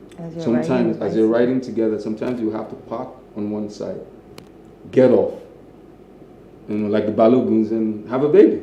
it's a blessing. Or, you know, sometimes you have to just keep going. Keep going and you upscale, you know, like the Gula is, and you find another way to, you know, distribute your products with Jumia and all that. So, and I think for us, I'm learning that we're going somewhere. And we're totally in a different space from where they are, but the unity we have as couples is marriage. And if our marriages can work the way God designed it, then our businesses, our kids, our lives will work. You know, so I think we need to be more open, be more patient, and be considerate for one another. Yeah, you see what I'm enjoying, right? The wisdom I'm getting. Can you see how we just give us tandem bicycle analogy? No, Google it. Yeah, but honestly, now you see, it's family business. See, your co-host, you ever asking questions to so you're ready for. We can do Omi and Benosh talk show kind of thing. We'll see where it goes. But honestly, it's been such a blessing having Mr. and Mrs. Balogun here. So fresh. Go make sure if you're watching, if you haven't had, they just launched this new product too. In fact, the Wombos. You know when we're talking about financial infidelity, normally if I go to So Fresh, I cannot buy anything in So Fresh without buying for my husband. I just feel bad. I can't go home and not buy him something. I always have to buy and buy for myself, but I can't lie, babes. I bought that one one bowl and I didn't buy for you. I ate it on my own. Thank you so much. Yeah, but thank you so much. And to the Ogulayas as well, I don't know if they're still on or watching or they'll watch later as well. Thank you so much. We learned so much from both couples. It's been such a wonderful, I can't believe we've come to the end of the Richer Woman Festival. I'm sure you're happy now. The end of this session, the end of this year's season. This season, yeah, the festival this season. But honestly, even it's amazing because just sitting here yesterday, and Ruth and I were bantering before we rounded up yesterday, and God just gave me, because I kept thinking, goodness, you know, yes, we have the community, so you have to join the community. And, you know, I kept thinking the conversations we had were so powerful, and all the speakers kept saying, it's like just as we were about to get into it, time was up, you know, so we have to take the conversation further. And we didn't really understand, you know, I kept thinking, how are we going to take this further? And then an idea just dropped. And as I went back into the changing room, it's like God just showed me a picture of a dream that I had in 2018 that just confirmed the idea, right? And so stay tuned. The Richer Woman is not over. We have just started. But first of all, we want you to, yes, you can buy the book, the Richer Woman book. It's on Amazon and Kindle. I think even iBooks as well. Amazon, Kindle, yes. You know, get a you know, Amazon, if you want a print copy, you can buy on Amazon and get the print copy. If you want the ebook, Kindle. Right now in Nigeria, we just maybe have, I don't even know if we still have print copies, but Amazon is your best bet. But most importantly, join the Richer Woman community. It's so important to join our community. We are going through very uncertain times, and we can see from even, you know, speaking to the Olusholas, and they went through theirs in 2008, right? So even if this passes, which it will pass, the world is revolving, so there are cycles. Things will always, you know, happen, and community is so important. You cannot be isolated. So the community is here. It's a community where we're there to support each other. You've seen, there was a video that was playing. We had a hangout in Fair Acres. You know, it was a wonderful hangout. We have so many things planned. Like-minded women, you know, where we will talk about finance. We help each other to grow well so that we can also become, you know, the next set of billionaires, you know, in all currencies, moving things. We want women at the forefront, but not just even in your finances, but making sure that whether you're a career woman or a woman in business, that you're also able to balance other aspects of your life, whether it's your health, whether it's your relationships, you know, your mentee-mentor relationship, relationships, whether it's marriage, whether it's parenting, whether it's even just thriving as a single woman if you don't want to get married, or if you want to get married, helping you navigate the process of waiting, and in every area, and even spirituality as well. So it's just a package that you don't want to miss. I believe the link to join the community is in the comment section on YouTube. So kindly click on the comment section. But for this segment, I believe I'll be doing a vote of thanks. Okay, I need my script. But yeah, so wow, 3 days. Can you just all put in the comment section, just give us one word that sums up the Richer Woman Festival, and we would like to see that, because there's been a whole team of people and organizations behind this, a whole team of people and organizations behind it. You've seen a few of us at the forefront, but there's a whole team behind. So can you put in the comment section what, one thing that stood out for you, something that you learned from it, and I'm sure the team will be there commenting back as well, right? And even the panelists. I mean, let me just start from even the speakers as well. I'm just going to quickly check something quickly. I was hoping my vote of thanks will be up. I don't want to miss anybody. Okay, I think I have it on my phone, so I'll just go to my vote of thanks. Sign out. Okay, so I'm going to sign out now. I'm going to come back, so stay tuned. I'll be back in 2 minutes to wrap up completely. Thank you. Hi, my name is Omi, the founder of The Richer Woman. In 2017, I wrote a best-selling book that soon became a global movement of women with themed events around the book in 14 cities around the world, like Dubai, Paris, London, New York, and Nairobi. We also translated the book into French. The awakening within women who wanted to be wealthy led to the creation of an online community where we coached our women on how to slay their financial goals and also other areas of their lives that affect their finances. It is on this foundation that the Richer Woman Incorporated global brand has now emerged. Going beyond the book, The Richer Woman is now the go-to finance and lifestyle platform for the modern woman who wants to be wealthy. We provide access to a community of like-minded women with similar goals and life experiences who want to create wealth. We also provide access to finance and lifestyle products and services, including resources, online courses, events, retreats, and more. Led by a credible thought leader with over 20 years experience in finance and life coaching, ours is a holistic approach that includes finance and lifestyle and other areas of a woman's life that is affected by her finances or impacts her finances. Who is the modern woman? To us, the modern woman is more precious than gemstones. She is aquamarine. Wealth is as vast as the sea. Aquamarine is the color of the sea and originated from water many years ago. Aquamarine is the empire builder. She's in a committed relationship, has a thriving business or successful 9-to-5 job, which brings in good income. All her time and resources go into her business or job, and she wants to be able to build wealth for herself and manage her finances and lifestyle properly. Diamond. Diamond is one of the most valuable gemstones. They are hard, have rough edges, and when put under light, they reflect many colors. Diamond is the incubator. She's married, she's struggling to balance her many hats while trying to slay her financial goals. Ruby.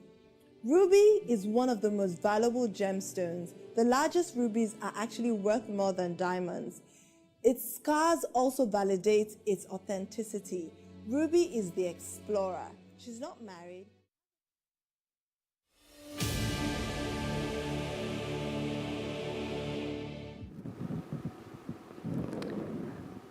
Wow.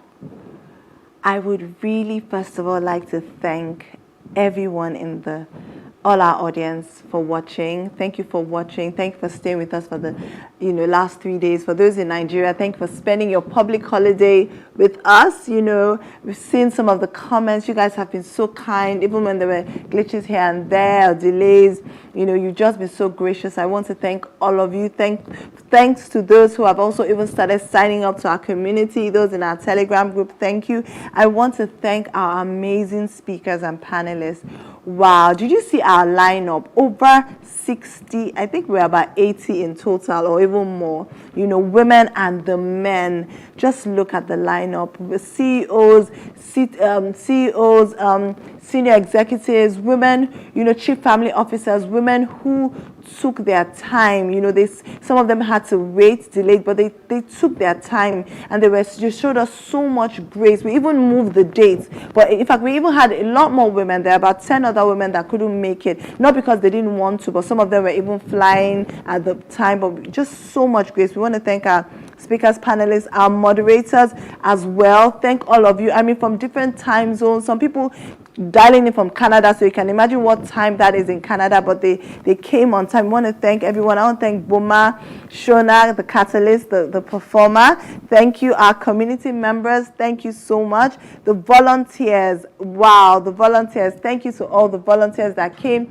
There was a volunteer that came from Ghana. She came from Ghana. She lives, her family is in Ghana, so she's in Nigeria now. I think she wants to do something, but she came, and she supported us. Thank you so much. Thanks to all the volunteers. I want to thank the Virtual Woman executive team, our co-founder and COO, Bumi Akinwumi. I've been threatening Bumi that she's going to come on camera very soon. This is behind the scenes, but honestly, Bumi is the machine behind everything that you see. I may be at the forefront, but Bumi is the machine, making things work.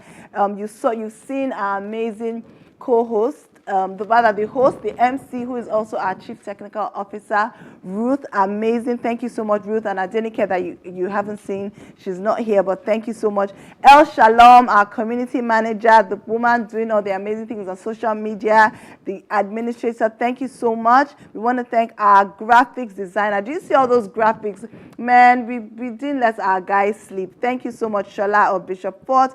We want to thank our technical project manager, Oluwatoyin of Zoha. We want to thank our set design. Don't you love our set design? Till Harmony Designs. Did you like our back? Can you see the backdrop? Look like we're in the woods in California somewhere. That is Sharon Williams of SW Motion Works and that Virtual Woman video. Our festival producer, director, Oyahiro, Mr. Russell, Plus TV Africa. Please, you guys need to see the camera, guys. Mr. Richard, everybody, Mr. Lawal, everybody, Mr. Kayode, the people in the control room, the CEO, Fumi Ferron, everyone in Plus TV Africa, so the security guard, they would even help us carry things. So people slept overnight. Man, I can go on. Thank you. Our sponsors, our financial partners, Lagos State Employment Trust Fund, Sheila Oje, Teju, and the entire team. Thank you. Mixer Africa, Mrs. Walake Akingwe Fulani, and the entire team. I'm trying to rush. Thank you so much for your support of Mixer Africa. Vanguard as well. We want to thank you. I go back to Till Harmony, Falake, and everyone. Thank you so much. I want to thank our lifestyle partners, Pastor Mo of Mobiles. Don't you love my outfit for Mobiles Fashions? The one I wore on the first day, the yellow as well. They have branches, different branches in Lagos. Please go there. Did you also like the butterfly suit I wore, the power suit, butterfly and jewels from Drew by Lisa? Thank you to Mrs. Folawiyo and Drew by Lisa team as well. Ara and Shike as well. My amazing earrings, butterfly mache, and all the gifts for our speakers. Alexia Hosful for my makeup. Careless for my hair, Click Out for photography. Thank you. Samantha's Bistro for our snacks. Want to thank Warrior and Live Again Movement, our charity. My mom, my dad, siblings, my amazing husband, John Olubenga Shikaya. My 4 amazing children who haven't seen their mommy. Some are in school at home. I love you guys so much. You mean the world to me, all of you. And I want to thank God. I want to thank Jesus, and I want to thank the Holy Spirit for this. And anyone that I haven't thanked, my friends, family, God bless you all. And I think my mom, I have to thank my mom especially. Honestly, thank you, Mom. Thank you, thank you, thank you, my dad and siblings and everyone. God bless you all. See you next year, and go and follow us on Instagram, The Richer Woman, and go to our website and be a community member. Thank you. It's a wrap!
What we do not understand, we will stigmatize.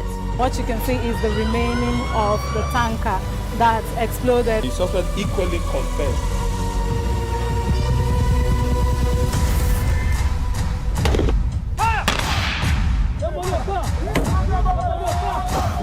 A 500 naira they collect them. If you no talk, then go beat you. Now 2,500 they pay.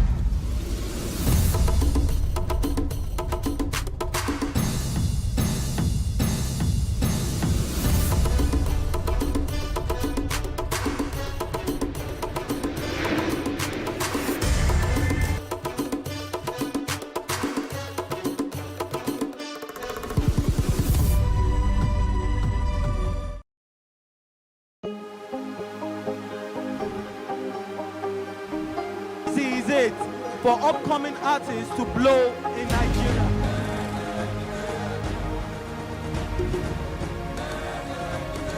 Welcome to Plus Trending. I am Bukky November, your host, saying thank you for joining us on today's episode. Welcome back. It's tea time on Plus TV Africa. Practice makes perfect. I'm not perfect yet, but I'm a lot better than I used to be. He's a king. He's entitled to marry 100 if he wants to.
Good afternoon. I am Maureen Menong-Wezigwe, and this is News Update. President Bola Tinubu has insisted that there is an urgent need to stop the bleeding in the nation's financial system through speedy actions, saying he decided not to participate in the arbitrage entrenched in the country's commercial system in order to rescue the country from collapsing. The president, who arrived at the Lagos House Marina, gave this position at a state banquet organized for him by Governor Babajide Sanwo-Olu. Tinubu said the country had no choice but to re-engineer the effectiveness of control and management of our resources in order to meet the obligation owed to our citizens. Steps to stop the bleeding of our finances through speedy action. From there, we must re-engineer the effectiveness of control and management of our resources in order to meet the obligation owed to Nigerians by politicians. Open door policy that will bring Nigeria from brinks back to a resilient economy. And I want us to be partners so that we can rescue our country and make it whole again. In his remarks, Governor Babajide Sanwo-Olu promised to join hands with the president's administration in rebuilding Nigeria to an unprecedented height. We pledge our unwavering support and commitment to working hand in hand with your government to ensure that we achieve our collective aspiration. Mr. President, Lagos stands right behind you. We're confident that under your stewardship and your leadership, Nigeria will reach unprecedented heights. The presidential candidate of the Labour Party in the 2023 election, Peter Obi, has advised Nigerian leaders at all levels of government to lead by example in sacrificing for a better Nigeria. He was commenting on a viral video allegedly showing President Bola Tinubu with a 120-car convoy in Lagos on his return from London on Tuesday. Obi, who said a group of journalists ambushed him to comment on the video, which he said he has not personally seen, maintained that the size and length of an official motorcade cannot measure the quality of leadership. According to him, the present Nigeria requires that those who serve must serve prudently and with a sense of selfless sacrifice. Operators within the downstream oil and gas sector say the federal government has ranked in 400 billion naira due to fuel subsidy removal in the last 30 days. National President of the Independent Petroleum Marketers Association of Nigeria, Chinedu Okonkwo, disclosed this in an interview. Recall that in a meeting with oil and gas operators in February, Mele Kyari, the Group Chief Executive Officer of Nigeria National Petroleum Corporation Limited, the NNPCL, has stated that the country spends 400 billion naira monthly on fuel subsidies. Speaking on the state of the sector owing to the removal of the subsidy and changes in the country's foreign exchange market, Okonkwo said that the deregulation has a long-time impact. Meanwhile, the Independent National Electoral Commission, INEC, says it will soon take action on the case of suspended resident electoral commissioner in Adamawa State, Hudu Yunusa Ari. INEC National Commissioner Festus Okoye said the police have concluded investigations on the matter. Okoye also said the electoral umpire has enough proof to establish a case against Yunusa Ari. The suspended rec had courted controversy after the supplementary election in Adamawa on April 15, 2023, when he announced Aisha Binani Dahiru of the All Progressive Congress as the winner of the dramatic poll, while the collation of results was ongoing. The Defense Headquarters has directed all senior officers with seniority on commission above Nigerian Defense Academy Regular Course 39 to proceed on voluntary retirement. This development comes on the heels of the appointment of the new service chiefs by President Bola Tinubu. The notice of resignation was made known in a statement from the Defense Headquarters signed on Monday by Major General Y. Yahaya for the Chief of Defense Staff.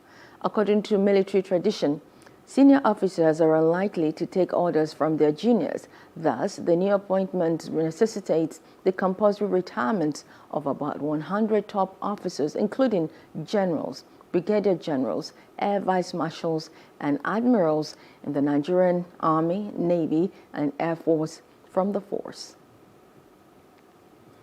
The federal government has explained that it will reopen both the Eko and Apombo bridges ahead of the earlier scheduled date in order to relieve the stress commuters have undergone for almost 1 year since the bridges were closed.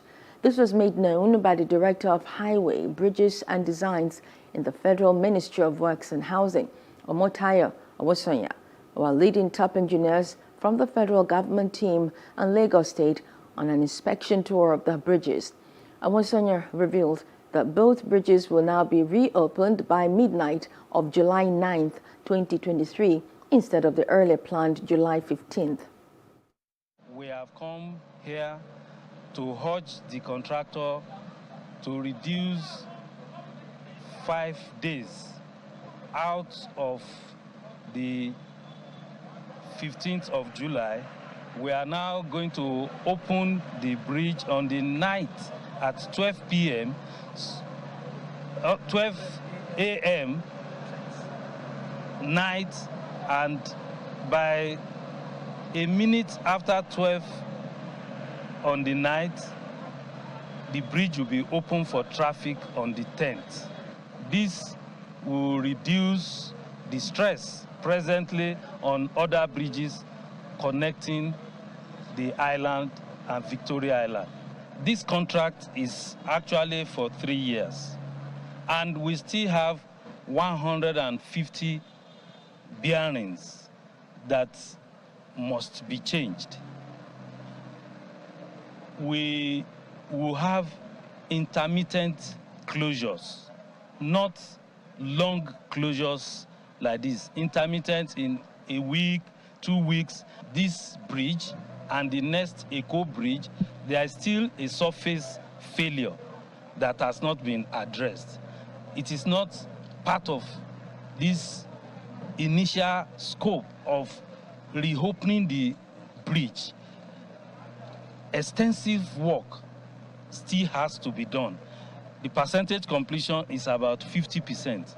And so other works under the bridge will continue. We will lift up. There are situations where we will warrant us lifting up the bridge. We will use 1 day or thereabout to lift the bridge, and then we can open it for traffic. Then the work will continue.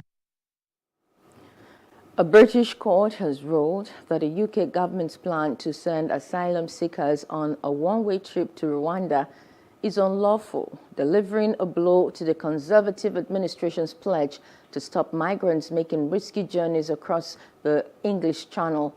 Refugee law expert David Cantor said the ruling would send a ripple effect more widely through this idea of sending asylum seekers to third world countries. He said the UK has had negotiations with many countries which do have robust court structures and asylum procedures, and there's very little willingness there to contemplate these sorts of schemes. Meanwhile, European Union leaders are set to commit to reducing the bloc's dependence on China and debate on how to strike the balance between de-risking and engaging in areas such as climate change. Latvian Prime Minister Krišjānis Kariņš told reporters on his arrival at the two-day summit in Brussels that it is a €1 million question. Draft conclusions for the summit call on China to press Russia to stop the war in Ukraine and express concern about growing tensions in the Taiwan Strait, while stressing a shared interest in stable relations to tackle global challenges. EU leaders will seek to present a united front, but there are clear differences between countries such as France and Germany, with sizable business interests in China and Lithuania, on which the Chinese have imposed sanctions. In business news, the Nigerian Ports Authority, the NPA, has begun the evacuation of overtime cargoes to help decongest the port. General Manager, Corporate and Strategic Communications, Josephine Moltok, said this in a statement in Lagos. Moltok said the decongestion of the ports to pave way for efficient operations received a boost on June 23rd when the Permanent Secretary, Federal Ministry of Transportation, Dr. Magdalene Ajani, led an interagency team on assessment tour. She said the Lagos and Tinkan Island port complexes, including Ikorodu Lighter Terminal, have over the years been occupied with 3,200 units of overtime cars and about 3,295 units of overtime containers, respectively. Moltok said to ensure transparency and inclusiveness, the modalities to govern the auction process would be finalized by all stakeholders. In entertainment news now, British supermodel Naomi Campbell has become a mother for the second time. The 53-year-old model announced the news with an adorable picture of the child's hand, confirming that she had welcomed a boy. In the picture, the world-class supermodel is seen holding the newborn's hand alongside her 2-year-old daughter. Campbell, who began her career at the young age of 15, is currently single, but is not letting that deter her from her motherhood aspirations. This comes after the model stunned her fans in 2021 with the birth of her first child, a daughter, at the age of 51, declaring the fulfillment she found in parenthood. In sports, clubs in the Nigeria Premier League have been reminded to commence the licensing processes for the 2023-2024 season. The IMC advised all participating clubs to take advantage of the early completion of the process and warned that only clubs that have been licensed will be registered for the new season. Following the submission of the season's report by the Interim Management Committee to the Nigeria Football Federation, clubs that qualified for the CAF Club competitions were invited to commence the procedures with the NFF in line with CAF Clubbing Licensing Regulations 2022. Enyimba and Remo Stars will compete in the CAF Champions League, while Rivers United and Bendel Insurance will play in the CAF Confederation Cup next season. The new season will commence on the weekend of August 26th to 27th. Well, that's the news update. I am Maureen Menong-Wezigwe. Thanks for watching.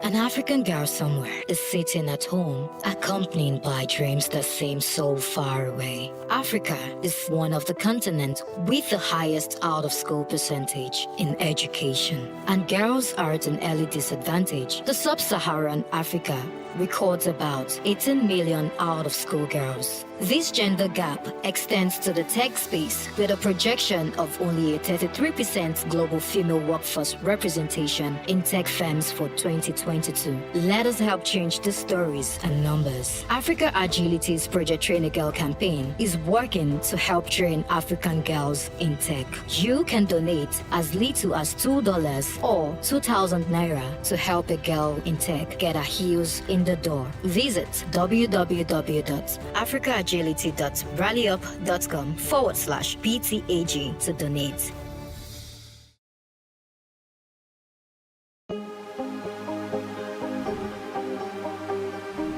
This is it for upcoming artists to blow in Nigeria.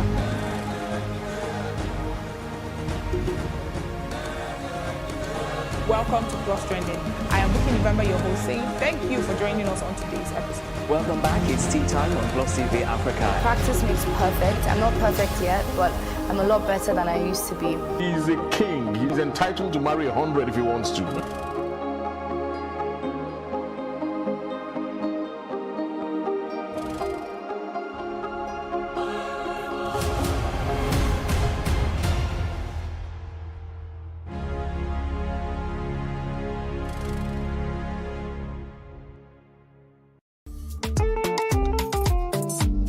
Hollywood actor and comedian Michael Blackson is one of the few African comedians to break into Hollywood.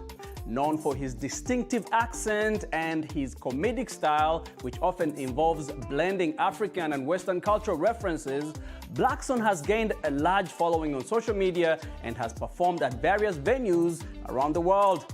In the second part of my exclusive interview with him, Blackson talks about the factors driving global interest in African culture. Let's take a look. What do you make of this interest in African culture in the last couple of years? What do you think is driving it? I think everybody get a time. I think it's just our time as Africans. It's our time. It's our time. I love baby. it. Our time to shine. Yeah, absolutely. You know, I came here in the late '80s, and you know, it wasn't about, you know, it was like doing the Elder Barge and I'll Be Sure and Michael Jackson. You know, a dark-skinned complexion man. We would look down upon it. You were made the butt fun of the us. joke. What Yes, about a joke? yeah. Like the thing about it, you know, being raised and being in Africa, whether it's Ghana, Nigeria, Liberia, we never saw complexion. We never did. Yeah. We all thought it was just all the same. Right. I did not know I was dark skinned until I came to America. I didn't know I was dark skinned. I never heard of that. Right. You know, because we never looked at complexion. I came to America, I'm hanging out with some kids, they said, you black? I said, of course, we're all black. He said, oh no, you black as hell. I said, You well, black. I said, how black am I? He said, you look like under the bed. That's dark. He said, I look like I have no bright ideas. He said, the difference between me and midnight is 11:59. He said, when God he said, when God said, let there be light, I was out of town. He said, I look like I smoked cigarette backwards. He told me I have to wear white gloves before I eat chocolate so I don't bite my fingers. He told me if Black lives matter, minds matter the most. I'm done with you guys. I had no idea so, you know, and now, guess what? Everybody wants to be black. Everybody wants to find their identity. Right. Because it's our time. It's our time, guys. yes. You know, everybody get the time. Right now is our time. This is our time. And we're here, we're shining. We're shining. Michael Blackson, man. Really proud of you, man. Appreciate really you, proud man. of you. I remember when I first moved here, you're one of the comedians. I love stand-up comedy. It was not really part of our culture. Right. But I used to look at you and hear your voice, and I would connect easily with your material. Not necessarily the material, but just the voice and the speech. And the fact that you maintain that authenticity up to 20 years and you're able to leverage it to this type of success, man. Kudos to you, and whatever they gave you in Nigeria in those 3 seminal years, I think is probably... Shout out to Nigeria. Shout out to the Igbos in Nigeria. Now, before I let you go, I want to ask you, what is in the works for you? Like, are you any sitcoms, any specials that you're working on? The thing with television, you know, you always advise don't talk about it until it happens, until it be released. You know what I mean? So I can't even talk about any television show right now. But I am in the verge of putting out a special. I'm going to work on my special this year. I want to work on my 2 personal movies this year. Besides that, I'm touring. You know, my personal mission for this year also to start the school in Liberia. I'm going to definitely do that this year. I'm going to start this year already, 2023. This year, I'm going to start it. You know. So you're gonna be busy. You're always busy. You're always working on something. So but you know, like I told you, this is how the plan that God had for me. You know, I'm just not. You know, I realized the other day, like, you know, God picks people to do certain things. I think I'm specially picked, and I can't stop. Absolutely. I have to keep going, you know.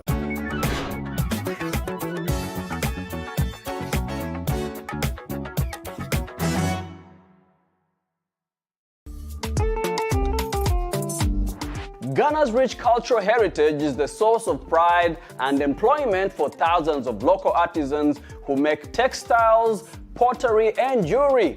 The products are often made using traditional techniques that are handed down from generation to generation. I met up with Francis Kweku on Labadi Beach of the Atlantic Ocean in Accra, Ghana. He makes and sells colorful bracelets that are highly regarded by tourists. Let's take a look. I'm in Accra, Ghana to meet some of the young artists that are creating works of art that we see in Europe and in America in galleries and magazines. They are transforming the global culture around the art scene. Some of them are doing art, painting, others are just creating some bracelets. So Francis, when did you start making this work? Is this something that you studied in school? Is this something that you were self-taught? Tell us a little bit about yourself. I studied this on the street, A certain man from the Caribbean who used to teach me this, By now it's no more. So this is what I learned. Now I'm using it for living, Street knowledge. Yes. How long have you been doing it? For 15 years now. Talk to us about this art. This is a hand bracelet, and it's a traditional bracelet. All the Ghana, the regions in Ghana with their traditional wear, So it's different bead all around, It's not the same, I use the agate and the baobab and the lucky seed and the coconut shell. Why don't you show us what you so this is the coconut shell I use. The coconut, the finishing one you drink before, you bust it before you drink. This is the shells. And this is the lucky seed I used to make the locket, And this is the thunder stone. If the rain is falling, this is what we get from it. It's a royal bead. We black people, naturally, we make as a king and queen.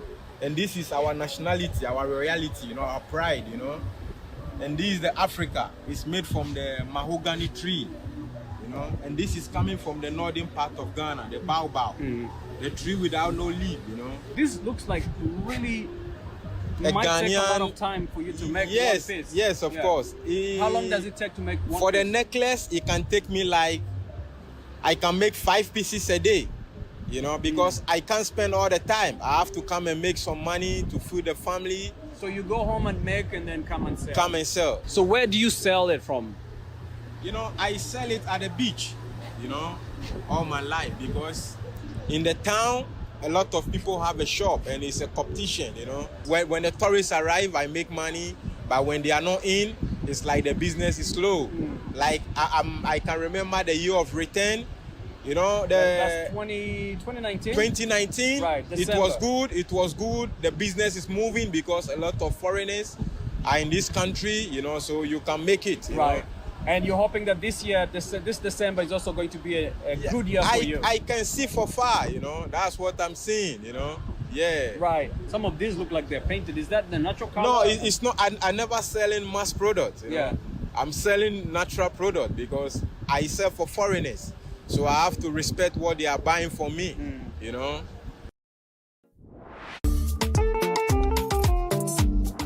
Malawian visual artist Tapiwa Mlinga is one of the 5 African artists whose work is being highlighted on the cover of notebooks printed by Africa No Filter, a Kenya-based art organization. Mlinga was among the over 100 artists from across Africa who participated in the competition to provide artwork and provided an interpretation for the theme celebrating Africa's creative power. Red Carpet caught up with her in Lilongwe to talk about her work. The painting that won Tapiwa Mlinga a top 5 spot is an illustration depicting the unbreakable bond between music and culture among Africans. The 26-year-old visual artist says that success came as a surprise but has inspired her to aim high. So I did about the music, because music actually has been part of African culture for like a while. You go to any ceremonies like funerals, weddings, there's always music to it. So I created that piece. I posted about it. People loved it. It is a good sword. I think that was my expensive painting. So when I submitted to it, when I submitted to African No Filter, they actually loved it. The Africa No Filter is an arts organization with branches in Ghana, South Africa, Kenya, and Nigeria. And each year, the organization comes up with themed competitions on paintings aimed to empower visual artists in Africa with the aim of changing the narratives within and about the continent. I'm excited in a way that people actually now they're recognizing my work and my name is out there, and people, when they say it's T, people actually know me. That's exciting for business part. Also, it's scary in a way that now people expect more from me. I don't know how much they want from me and how much I can deliver to them. So now it's really, really scary. But I promise to do my best. Yeah, I hope it works out. Mlinga's success comes 2 years after she went into arts, a new career she started after working as a social worker. She has been collaborating with several professional local artists, including the country's renowned pencil artist, Henry Buddha. Yeah, she's a very good artist, Like the way she come up with the concepts, like the concepts are very nice, and how she mixes the paint, it's very nice as well. She knows how to mix the paint, how to put it out there. Mlinga markets her work through several social media platforms, including Twitter, Facebook, and WhatsApp. But her success is not short of challenges, including the rise in prices of painting materials on the market. Get me a pencil. And another challenge that I have is most people actually here in Malawi, they take art as a white people hobby. So if you post about it, just like, yeah, okay, it's nice. But for them to appreciate it and actually buy or actually keep it, it's really a struggle. I think right now they are coming into place, but then still we have a larger number of people that they shy away from getting involved in art. But challenges aside, Mlinga is pushing hard to explore international markets. As an artist, I need to be in the platforms whereas I can go outside the country. Yeah, there's a Mexico art show, like it's a wide art show. There is a Texas art show. I need to be in those spaces that will be like, that's my goal.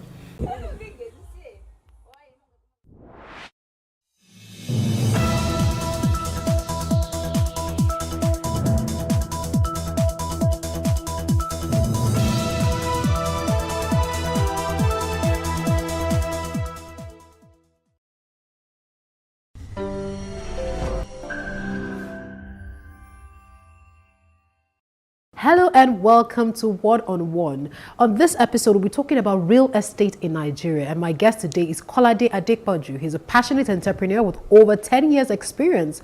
Kolade Adepoju is a fellow of the Institute of Management of Consultants and a certified management consultant.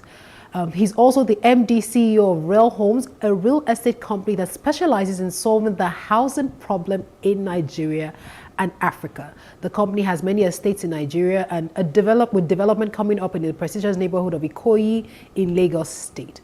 Welcome, Dr. Kolade Adepoju. Thank you so much. Thank you for having me. Yeah, thank you for joining us today. So, first of all, I always like to find out from people, what was growing up like for you? Well, growing up is, let me say, challenging. Oh, really? Why? Yeah, because, well, starting business, there wasn't any support from anybody. Okay. You had to figure a lot of things out yourself. You know, in my university days, I had to really want to, it got to a point from 200 level, I paid my school fee myself, I was friends. So okay. It was challenging. I mean, I'm grateful for the challenges because that is one of the things that made us who you are today. Who we are today. So I think it's, and also it's interesting, it's like a journey. And I was discussing with a friend yesterday, I was telling him that everything that is happening in my life today wouldn't have happened if I had not gone through those journeys. Of course, while I was going through that journey, it wasn't something rosy. Yeah, it feels like hell, I'm sure. You understand, but here we are today. Everything is now a story. Okay, yeah. So tell us, so how did you transform into real estate? What did you study? And then how did you make that journey into real estate? Okay, I studied transport management. Okay, so from transport, how are you building homes? Actually, I've not practiced transportation like that. because I have not worked for any organization since I left school. Oh, really? Yeah, I started my business very early. I started with communications, which is printing, branding, promotional items, and Okay. you know, and then from there, I felt that it's time for us to start solving housing problems, and I had a lead in that I should come here. And thus far, it's been a great journey, because when you know that you're somewhere and what you are doing there, you're seeing results for it, it's a proof that you are on the right track. Okay. So that is, moving to real estate is something that I feel that it's a basic need. Even though not everybody will be in that field, but some of us, we need to come to make sure that this thing is gets to everybody. Okay. You understand? So. Okay, so before I delve into the real estate thing, I want to talk about structure. So you were talking about how you've never worked for anyone. So how did you build the structure for your business? How did you know, if you haven't worked in a structured environment before, that okay, this is how this should go, this person should report to this person, this is how this thing should be? Yeah, How for did me, you it's, sort it out? majorly of these things are self-taught. I read a lot. Okay. I study, and I have mentors. So for me, like I told you, I studied management. Transfer management is majorly management. So we were taught some things about management in school. But well, I will not say all this managerial skill was from school, even though some of it, but I believe